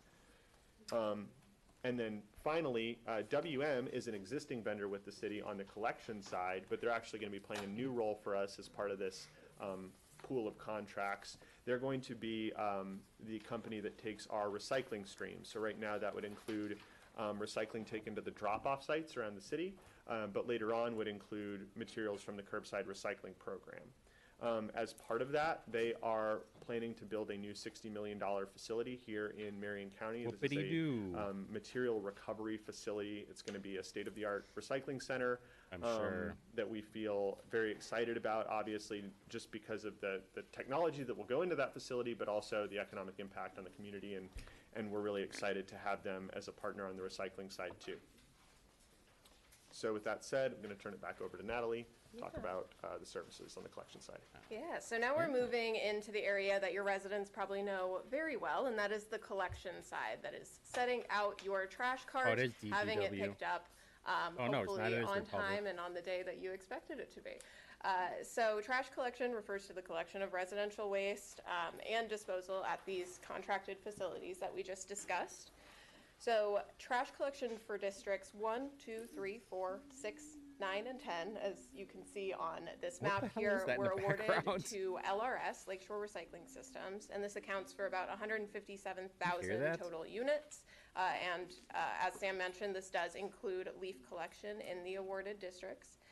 The remaining districts, 5, 7, 8, and 11, will continue to be serviced by DPW Solid Waste and AFSCME Local 725, and that accounts for about 120,000 total units. So the way to talk about this with residents is if you currently have a private vendor servicing your household, then that will be transitioned over to LRS. If you're currently serviced by DPW, you can expect to remain to be serviced by DPW. So this is a point that we want to drive home very hard, and that is continuity of service. Our key goal throughout this process was maintaining existing services with minimum disruptions or alterations. So what that looks like is that residents currently eligible for residential trash collection through the city or a city contracted vendor will continue to receive those services. Trash carts, and this has been a big question, so trash carts are assigned to each household. So if you currently have a household that is receiving city solid waste services, that cart belongs to that household. So that is not going to change, and we will continue to replace or repair any stolen or damaged carts as well. All residents with either Republic Services or WM, our current vendors, will receive a new cart prior to the LRS contracts going into effect. And those will be uniform carts throughout the county. So that's a big change that we're excited about, and the city is actually going to retain those carts at the end of the contract. So currently as it stands, if you are serviced by a vendor, you have a vendor branded cart. And this is going to be a cart that looks much more uniform across the county. And that will help us on the communication side as well, because the carts will be the same color. And especially as we go into universal curbside recycling, that is an important thing to note. Heavy trash collection will continue as expected. That's 2 items per month. Residents will also continue to be able to purchase a second trash cart at $65. That's something that is offered now. Any residents who have already done that and already have a second cart will keep their cart. When you purchase that cart, that is yours to own outright. So we will be providing messaging when it comes closer to that transition period as to what residents with that second cart should do with it to make sure it's not jumbled up in that transition process. And then finally, leaf collection will continue at 4 weeks a year. Moving into a very exciting topic, recycling and organics. So biweekly recycling will continue to be offered on a subscription basis in 2026 and 2027 at a slightly decreased cost. It will be serviced by LRS, and they are working with the current vendors on making sure that, again, we're able to offer continuity of service there, and there's a seamless transition on that side. Beginning in 2028, the city, in partnership with LRS, will begin to transition to universal curbside recycling. A big question that we've gotten is why 2028? So first and foremost, I've mentioned it before, I'll mention it again, continuity of current services is our key priority right now. And so that means as we transition to a new vendor, we need to make sure that things like cart transitions, making sure that vendor is able to get drivers and vehicles and learn their routes, that's all the focus as it stands right now. And that will continue to be the case come January 1 as we begin to see boots on the ground actually out there, and I got you. Actually out there and picking up residents' trash. So that being said, in addition to needing to maintain continuity of service and needing that to be the focus in that first year, we also mentioned previously that WM is constructing a brand new we heard you the MRF first time. is what we call it, materials recovery facility. So we have to allow time for that to How be. funny is it that they called the materials recovering facility? It's like instead of just a recycling joint. Constructed, and that is going to be state of the art and a really great investment State-of-the-art. in our city, and Good we're really old excited French. about that. And finally, and you're going to hear me say this a lot for the years to come, but Education and outreach is key. A universal curbside recycling program is only as strong as the education and outreach. Dude, do you know how dumb the people in Marion County are, though? You're going to have, like, different sections, like Butler or Northside Indy, maybe, and maybe, like, some very small areas in, like, downtown. But, like, for the majority, people are fucking stupid. And especially people around here, around me. All these foreigners don't know what recycling is. All they do is pitch it in the backyard, or they just throw it out their window. None of these people will even know what trash pickup is. We're going to get into this a little bit more later, but contamination is a huge concern when it comes to Dude, you guys are recycling so and specifically universal curbside recycling. And limiting that contamination as much as possible is not only better for the recycled materials and making sure that those can actually go into the circular economy and be reused, but also it helps the city's bottom line if we have less contamination. So this is an area where we are going to be requesting your You help guys frequently, are so fucked. because we need to make sure that our residents are as informed as possible before that new cart hits their doorsteps.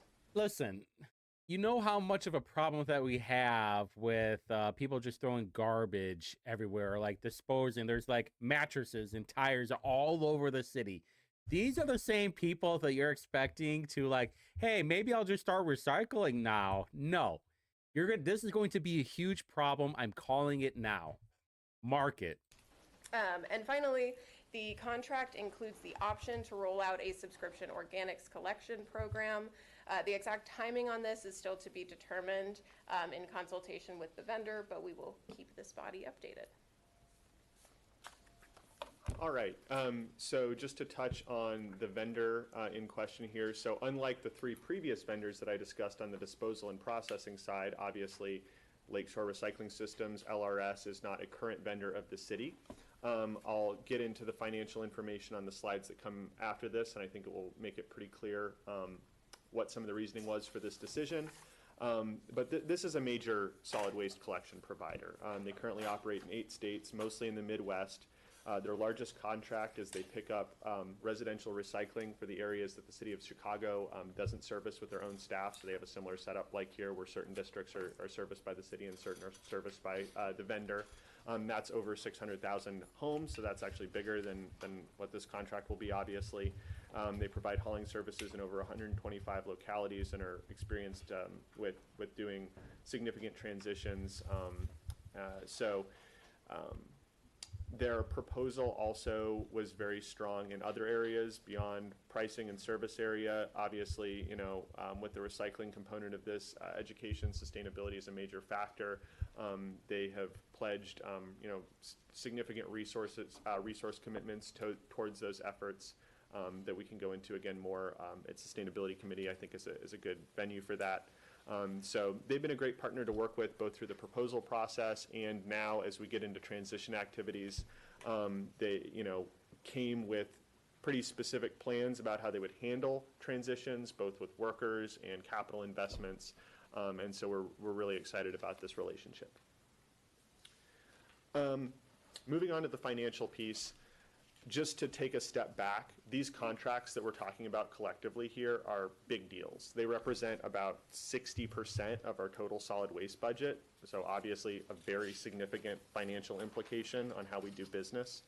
And when we started this process, Natalie showed you the timeline slide, this has been a very long process. We weren't sure what we would get in pricing, and we thought there was a chance we'd be sitting here telling you we have big cost increases for existing services, and we didn't know how things would shake out. And so we're very fortunate and relieved and happy to be in a situation where we can talk about something where there are significant savings for current services because of the very competitive proposals we received. Obviously, there were companies that really wanted to do business with us, and I think that is going to deliver a big win for the residents and for us. Okay. Us as a city. So let you to that continue, end, because what I have this a graph question. shows, the red line is our per unit per month price we pay under the existing contracts. So we pay right now an average of $11.25 a unit per month for trash pickup. Okay. The blue line shows what we will pay under the new contract. So it starts off at $7.88 per unit per month.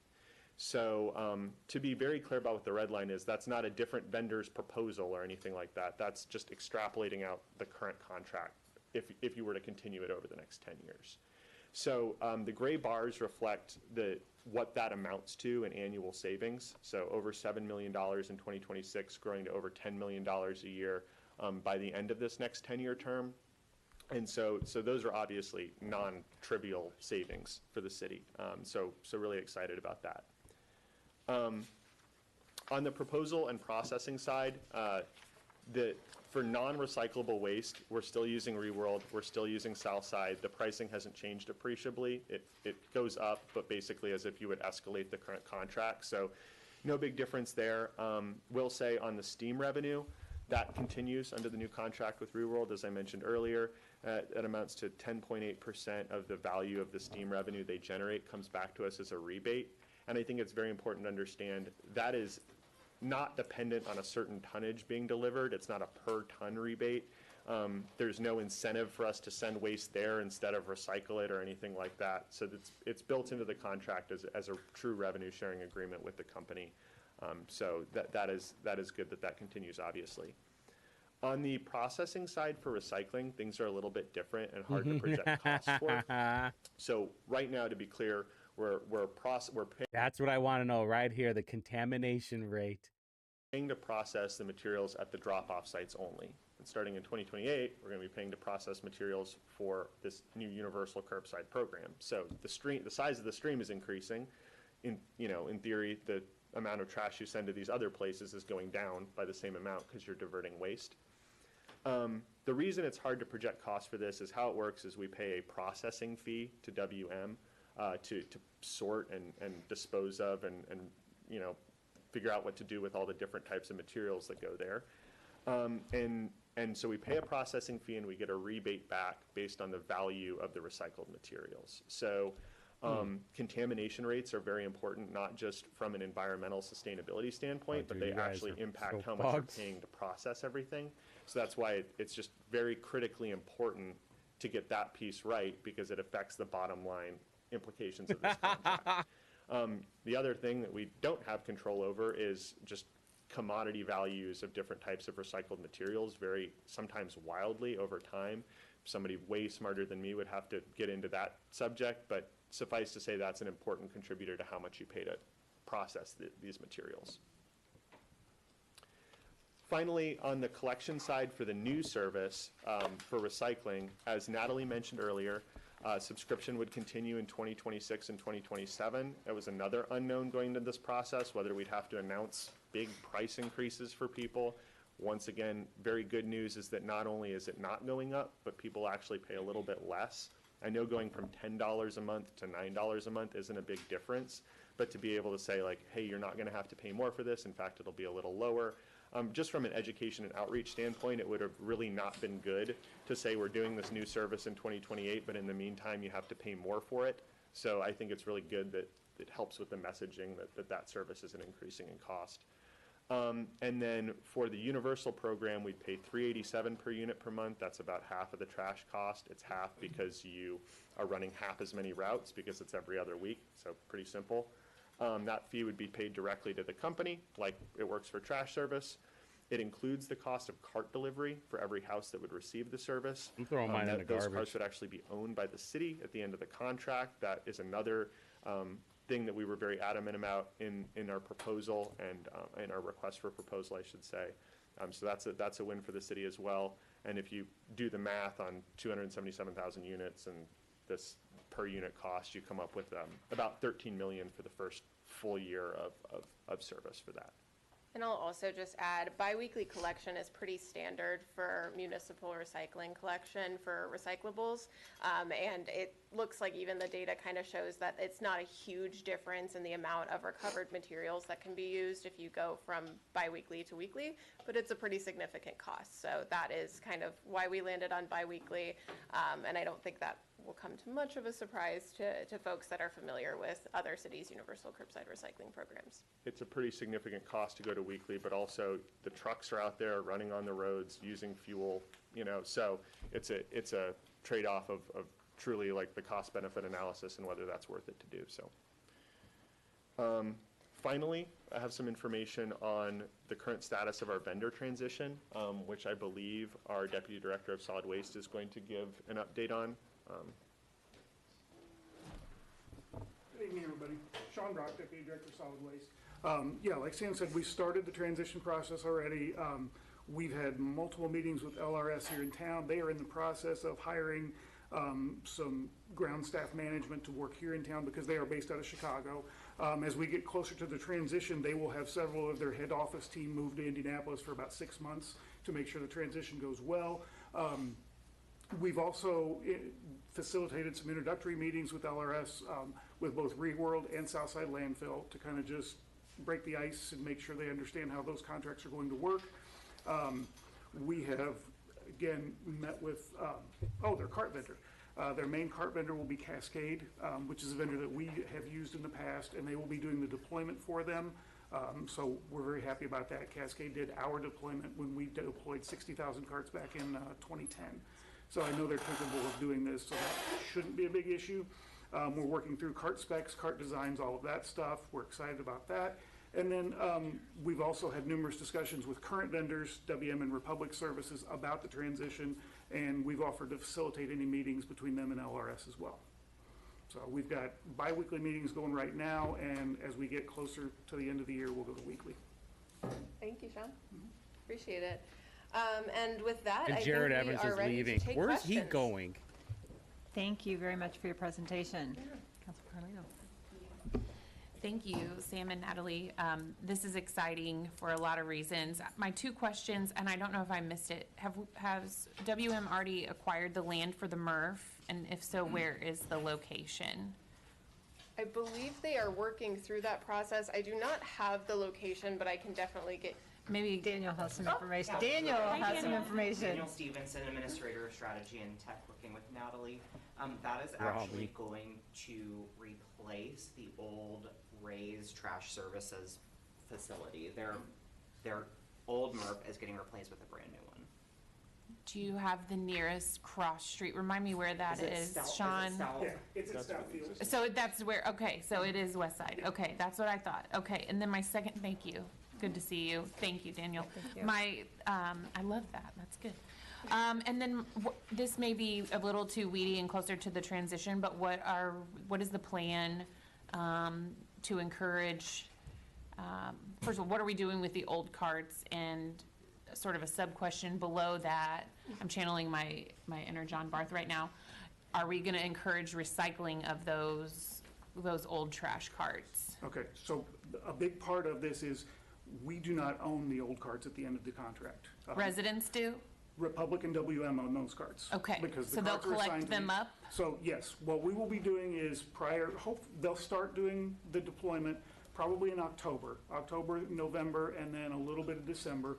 By the first week of December, the goal is to have all the new carts out, but we're asking residents not to use the new cart and to continue to use their WM or Republic Oh, cart boy. until Republic or WM take it. So sometime in December, then, they will go back and take those carts. They'll take ownership of them. They will recycle them because there is value in them, and so they will recycle them. But that was a big key with us in the new agreement, is I wanted to make sure we own the carts at the end of this agreement, because we do not currently. Okay, I do agree, I think. Oh, boy. Yeah, absolutely. I do, I'm glad that's very smart. Right, Good well, job. and it also means, at the end of this agreement, if we go back out and we end up with a new vendor, we don't have to go through all this again. And that's, I think my concern in hearing that, thank you, Sean, is essentially we could be, because I have WM, so we could basically have 2 carts for up to 3 months possibly? For a brief period, yes, you will have 2 carts. Okay. I don't know Look exactly. at the sad look on her It's just, face. I know some neighborhoods are very tight and Yeah. small and Right. compacted, They're not especially gonna around have- the waterfront neighborhoods. And You are And they so- already started can't some- have theirs, Right. and they have We've these started big, some long trash can discussions, lines. And what we'll do is LRS will work with the current vendors and let them know Yeah, where it they're is gonna deploying. be a giant So at any clusterfuck. point, once the cart is deployed, WM or Republic can come back and gather the other one. But that's kind of on them as to when they're going to do it. Counselor, obviously, a lot of very important logistical details to work out. Those initial conversations have been had with LRS about their plans to roll out carts, and the conversations are obviously starting with the existing vendors. we are, I see these transition discussions being a routine feature of the updates to this committee. We understand that there could be a lot of those little details to work out, and we want to hear about your concerns to make sure that we're incorporating them in this transition plan, because this is a big deal. Like, we're not going to lie to you. I appreciate that. This is a very serious It deal, is. and it's going to be a lot of work for And everybody. and what ultimately, I'm envisioning is on a very narrow road where there's already maybe an array on trash day of 16 plus carts, and maybe in certain neighborhoods they're always there. We're looking at maybe 32 carts sitting there for 3 months, thinking about kids at the bus stop, thinking about inclement weather, possibly through that time. But I appreciate that. I'm not as concerned, honestly, about the rollout as I am the collection part of it.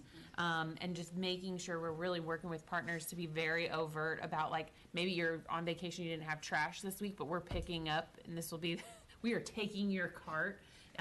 Get it out there, have a neighbor get your cart out there, because what we don't want too, I think, is trash carts left in neighborhoods that won't ever be picked up. Which is and gonna so maybe happen. even a plan C where it's like, working with someone or directing, take your old, bring it here, or if you want to recycle it, bring it here. Ideas for should that happen, how would we handle it? And so I've got a couple ideas we'll work through. Thank you. Yeah, because just some of it's a square footage issue too. They're big carts, so I really appreciate, and especially if people have 2 and 3. So thank you, Madam Chair, and thank you. And I want to give Sean a lot of kudos when we were working through the RFP process and having these discussions. He was on top of it when it came to the cart transition conversation, and that was very top of mind. And he made sure all of us knew, like, it sounds really simple, right? Like, oh, we'll just swap out carts. It's never that simple. So thank you so much, Sean, for making sure that the entire team behind the procurement process was aware of that, and it was something that we were considering throughout that process. Thank you. Thank you for your efforts on that. Councilor Boots. Thank you, Madam Chair. A couple questions and then a comment. So I understand LRS is going to step in here soon. Did I miss the starting date? January 1, 2026. Okay. And then with respect to the recycled material, that byproduct will not be owned, that will not be a city asset, correct? No. So we provide we collect the recyclable materials from residences. They are brought to the WM processing facility. They then process them, and that is then taken ownership by WM for the circularity of those materials. And Councilor Boots, so that's, again, part of the way the processing fee is calculated is we get a rebate based off of the materials that are delivered. So they're in essence paying us back for whatever we deliver. Right, because they're getting something they're going to resell. Right. And as I understand it, the recycling companies who buy recycled material here have to go out of state because we don't have enough supply locally. So is that going to help address that problem? I think any additional facilities, obviously having a universal curbside program in a city as large as Indianapolis is obviously putting a lot more recyclable materials in the stream, and then having a state-of-the-art MRF that is able to then process those in again, like state-of-the-art, newest technology, able to recover as much as possible of those materials and then, sell them back within hopefully the region, but that is something that WM did present to us. That's something that we would be able to bring to the Environmental Sustainability Committee as well, and that was a real consideration. Huge shout out to Mo and the Office of Sustainability, because I know way more about recycling now than I did when we're specifically processing than I did when we started this, and that was a real area of interest that she schooled us on quite a bit, is how the circular economy works after you put that water bottle in that recycling bin. Yeah, nothing happens. So will just a couple real quick. I want to know what it's going to be like worst case scenario, if all the recycling is contaminated, how much more is the city going to be paying? Because so far it looks like it's $3 million. Are we going to see the HUD Nut Hook come back as part of the education campaign? Do you want to do it? I could. Yeah, let's do it. It would be the layup, very Yeah, close, there we go, standing there we on a go. ladder, but the same effect. Yeah, but you bring up a great point, I think. Obviously, you know, the primary cause of litter is not necessarily folks just throwing it out of their Actually, it windows. is. Obviously, we've all Actually, seen it is. that, and In it's Marion terrible, County, and it I is. sometimes honk at them, and I get really sad. But you know, making sure that folks are disposing of both recyclable materials and their standard residential waste properly, making sure that their standard These people residential are waste so is fucking bagged, and naive. so that way we don't have things like napkins flying around. Like, this is all very important, and all of this is, you know, intermingled in the sense that, you know, it doesn't just go away once you put it in the bin. It has to go somewhere, and I think it's important that our residents are aware of that. And I think there's also a corporate aspect of that. Some of the big litter abatement issues in my area, at least, are, I'll just name names, your dollar stores, your Walmarts, those Oh. plastic produce bags clog interesting. everything. And I don't know what's more economically friendly.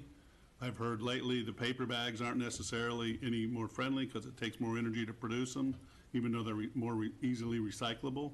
So I think the education side's important, and get buy-in.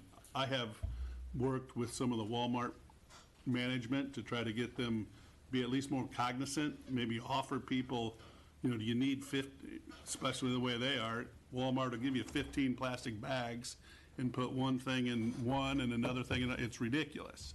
And then So he wants to charge extra for plastic bags. half of every Saturday morning, my local groups are out there picking up all those bags that blow out. So I think that's an important part. And finally, kudos to you guys for this program. This recycling program is a grand slam. It really is. And No, I've it's told all not. my people, I've shouted it from the mountaintop, that seldom does a city come to you and say, we're going to improve what we do for you at less cost. So congratulations to the Only on the trash pickup, but overall, I'm going to have to entire make some emails. DPW crew. Thank you. Counselor Bain?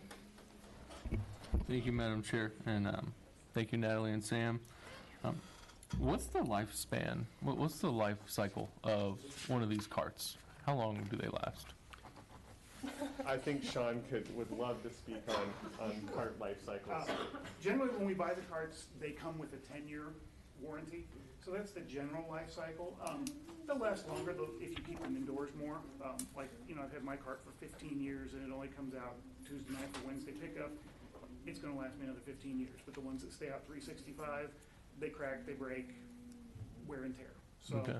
but they do come with a 10-year warranty. Okay, I'm just trying to figure out, like, what's the benefit of us owning it at the end of the contract? Because the way I'm kind of looking at it now is, you know, it's not our job to figure out what to do with it. It's the Well, it it's is. Republic's in that- job. Well, Republic's taking it, right? It's Right, theirs. they're going to take the carts, but if we're going to have to go through this transition of placing 150,000 carts and getting 150,000 carts picked up. By us owning them at the end of the agreement, then should we get a new vendor, there's no transition. There's no switching out. It's all just right there. And then through the entire life of the contract, LRS is putting out the carts for us, and they will maintain and replace them as needed in their districts, and then we'll continue to do ours. Okay, perfect. And you know, I do appreciate the cost savings with the new vendor. Was that the primary reason with going with LRS? Were they the most affordable proposal put before you? Yeah, Councilor Bain, cost was absolutely the largest factor. They, you know, obviously presented a really competitive proposal compared to their competition. There were other major factors. I mean, just because of, just like with any product or service, just What is because in the something's background? cheap doesn't mean that's what you want to buy.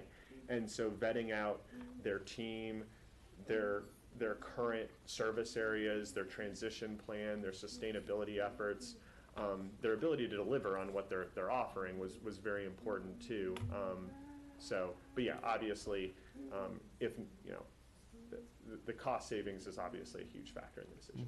Were they the most affordable proposal? I only hesitate because I've been in this procurement process for so long that I forget exactly what questions I'm allowed to answer. I also do not know what exactly we are allowed to say in I terms think- of the bids, but, Suffice to say, their pricing was extremely favorable for the city. I will make sure that I'm 100% allowed to be like 100% transparent on this, and I will follow up with you. That's fair. Appreciate it. And then I noticed it said it was $3.87 a month for 2028.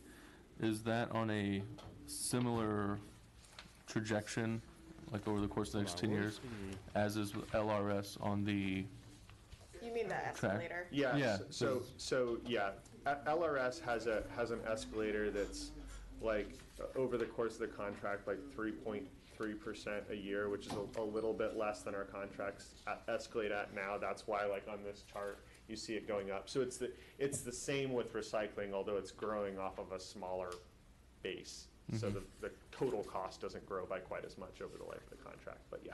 Yeah, and so do you so we're at 13-ish million a year, at least for 2028 on the recycling. Yeah. And I see we have a savings of 7 million. Yep. Or at least 7.6 in 2028. Yep. I imagine part of that will backfill, at least paying for that.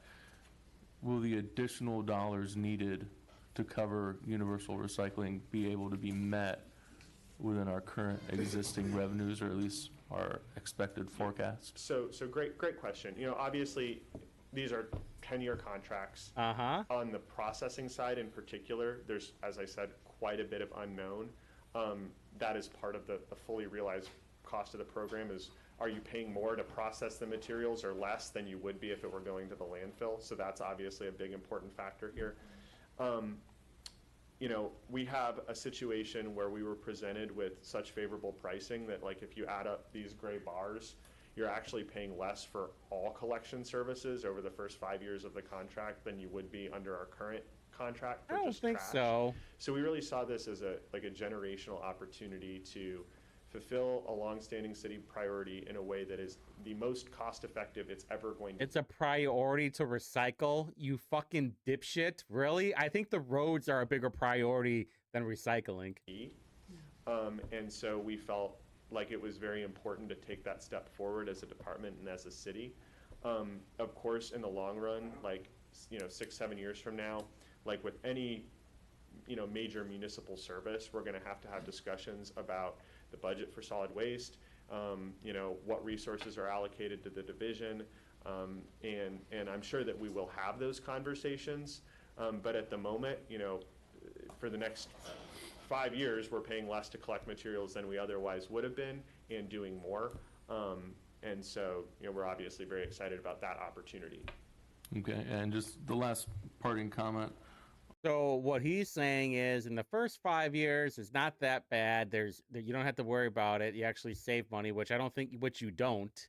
And then the next 5 years after that, all that money that you saved, you're actually paying in. So if the administration is smart, they will put that saved money into a fund where you're basically breaking even. And then when the following 5 years shows up, you can pay that where you're not having to do any extra taxes, any extra fees. You don't have to worry about raising revenue for the city. Raising revenue is just like, how much more money can we get from the taxpayers?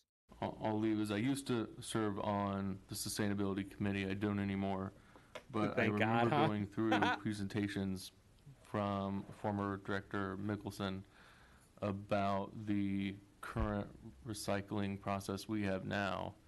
And at least to me, it was a very surprising amount of trash that had to be diverted, and that's among people who I would say are the most motivated to recycle, given that they're paying for it now. Yeah. So, you know, I would just really encourage the education to be, you know, probably the top priority when it comes to this, because if we're giving it out to everybody, I could see it easily becoming a second trash can. Yeah, that's exactly what's going to happen. That is exactly what's going to happen. Josh Payne knows that there are so many morons out there that are just going to be like, oh, oh, bueno, more trash. And then they're going to lay it out there forever, expecting the trash man to pick it up. It's like, that's not how it works. I have been working with the Recycling Partnership, which is a national organization, and they have been incredibly supportive. You're going to have to like nail shit to the door to all these homes to let them know like how it actually works, or like just having social media is not going to do it. You have to have like face-to-face conversation with these foreigners because they don't know what trash pickup is, and they definitely won't know what recycling is. Throughout having discussions about education and outreach specifically, that is really their like bread and butter, and they've been amazing to work with so far. And we even brought this timeline to them, and we said, we know that we're going to get pushback. We know that there's going to be folks that are saying that this isn't fast enough, but I just don't care. To look at this as realistically and sustainably as possible, and we do feel like this time is necessary for education and outreach, and they concurred with that 100%. So that is seriously such a massive part of the next 2 years, and I'm really looking forward to all of your support and helping us get the word out about how to correctly use this service. Thank you. Councilor Nielsen? Thank you, Chairwoman. I'll just be super brief because Councilor Bain went to my line of questioning on the budget, so I appreciate you getting right there. So good questions, and I know we'll get more into this come the Did everybody the fall. leave already? Because I know right now we're this program is a subsidy program for the department based on our solid waste fees, right?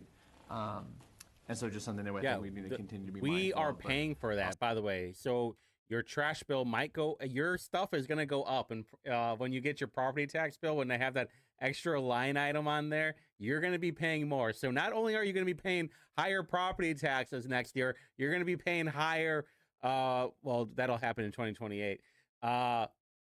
Trash, you could say, / recycling.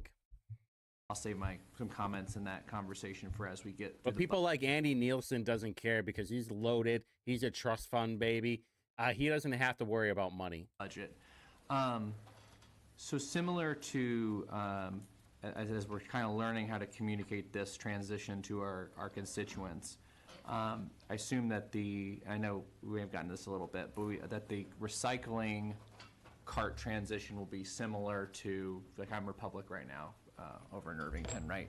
That would be a similar kind of communication and transition with LRS, right, for recycling. That is my understanding, Sean. I don't know if that's come up specifically. Oh, okay, yeah, it'll be a similar kind of like double period cart game. Yes. It's very similar. It should be the same, Okay. and the goal, we've talked with Republic and WM about sharing their curbside subscription names, addresses, information, so that we can get it to LRS, so we make sure everybody gets transferred over. Awesome, thank you. And then in line with that, if you are paying for, so if you have Republic Recycling right now, we'll walk me through kind of what my scenario would be. So I have Republic Recycling now, I'm gonna get LRS for 2 years optional. Is the payment transition, like what is the household, what does the taxpayer have to do to ensure kind of the continuity of that? Like I'm thinking about when you have a loan, your loan servicer changes, all of a sudden it's X company is now servicing that. We're going to be dependent on Republic and WM to share their customer information with LRS, so that then they can start reaching out and setting up their own billing system with you to say, hey, instead of $10 or $10.50 a month, you're going to be paying $9 and get everything transferred over. Okay, great. All right. That is something just for anyone who's watching at home. So our subscription service, as it stands, is an agreement between the resident, the participating resident, and the company offering that service. So what is reflected here is we as the city negotiate the rates that are being paid, but then beyond that it's between those private vendors, which is why with that one we are encouraging as much collaboration between the existing vendors and LRS as possible, but obviously that's tied up in their internal systems that are a little bit more opaque to us. Yeah, because in line with that, Natalie, because starting in 2028 it's still going to be $3.87 a month per.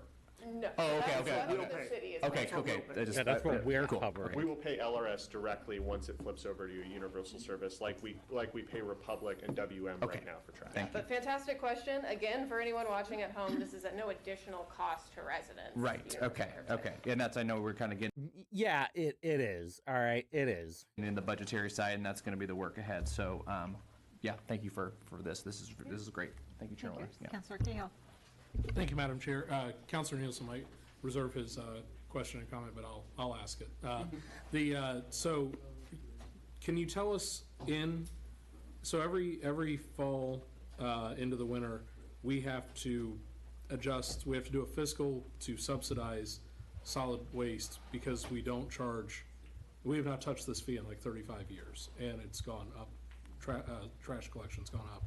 Is the savings in calendar 26 and 27 before we start universal recycling, is that enough to either completely or mostly reduce that, or will it result in a surplus during those years?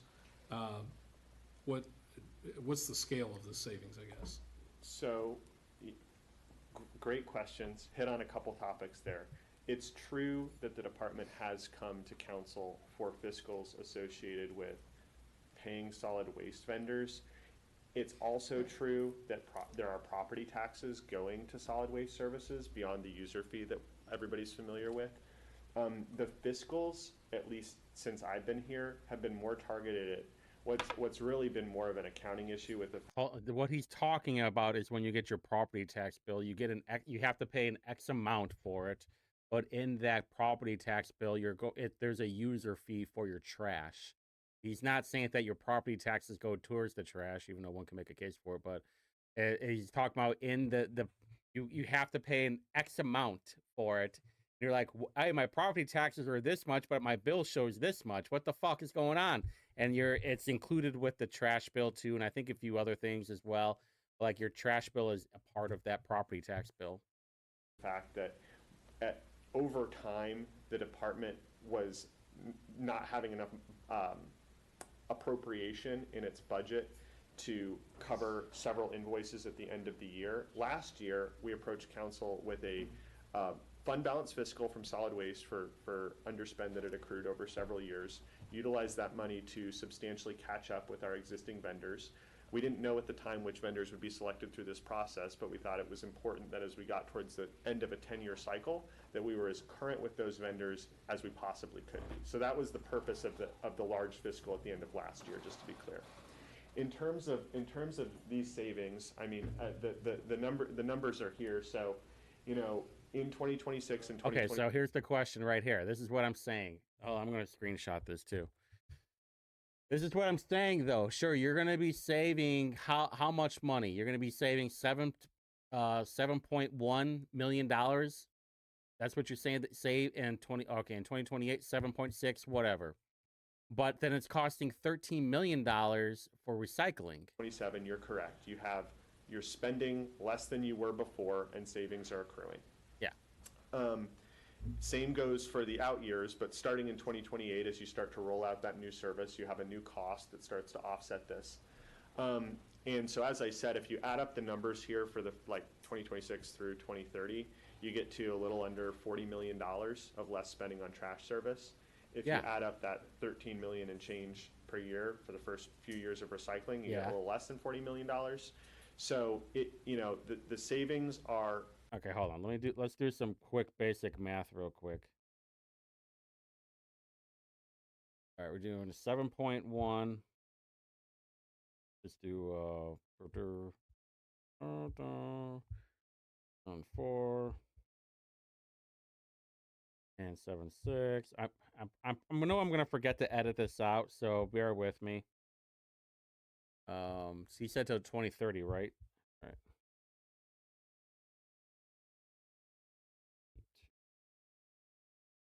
All right, it's $38,200,000, right? 38,200. And he said that it's $13 million a year. 4, 5, $65 million a year. So you're paying like $25 million for it. Is that what he's saying? Allowing us to start this program in a way where there's no budgetary impact for over half of the life of this contract.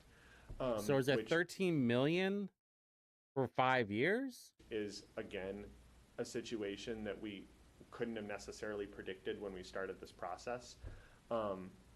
So hopefully that answers your question. I don't know if you have follow-ups, but Yeah, no, I guess I appreciate that we have been subsidizing through the property tax revenue, where we could be charging a fee that covers it. So I guess I hope that we will have that conversation at some point, that we can get to a point where we're not subsidizing using an already limited resource. And frankly, I guess from my perspective, looking within the world of DPW, that money that I wish was going to roads, we have to collect the trash, right? I mean, We that's a don't have to do critical service, recycling, but though. If we can charge an appropriate user fee to actually pay for our expenses. Which is what I we were doing before. I hope we'll continue to have that conversation so that we can free up revenue that can go to roads. Thank you. Any other comments, questions? Yes, ma'am. Thank you, Madam Chair. I really liked hearing that we're working with the recycling partnership, and I think a lot of your comments, Councilor Cahill, hit home for me, literally. So I would encourage us to maybe do some PSAs and push education into our K-12 schools. At least in my house, like recycling and sorting and making sure that the stream is clean falls on my freshmen, my high school freshmen. So, but you know, she was once in elementary school and like helped me then too. So I think that would be really important to help parents and students figure out how they can do this and make it even cool in school too. Because I think that we could really have a good impact on clean streams and recyclables in other spaces and places, not just our homes. And I know if you need me, you'll call me on that. Yes, and you might have seen my eyes light up. So the point person that LRS has introduced us to that would be helping us with the sustainability education and outreach actually is a former school teacher, and that's kind of what has inspired her to get into this work. And they've shown us coloring books and a bunch of other really cool stuff. So that was part more of their mass proposal and something we're manipulation really of how excited recycling doesn't work.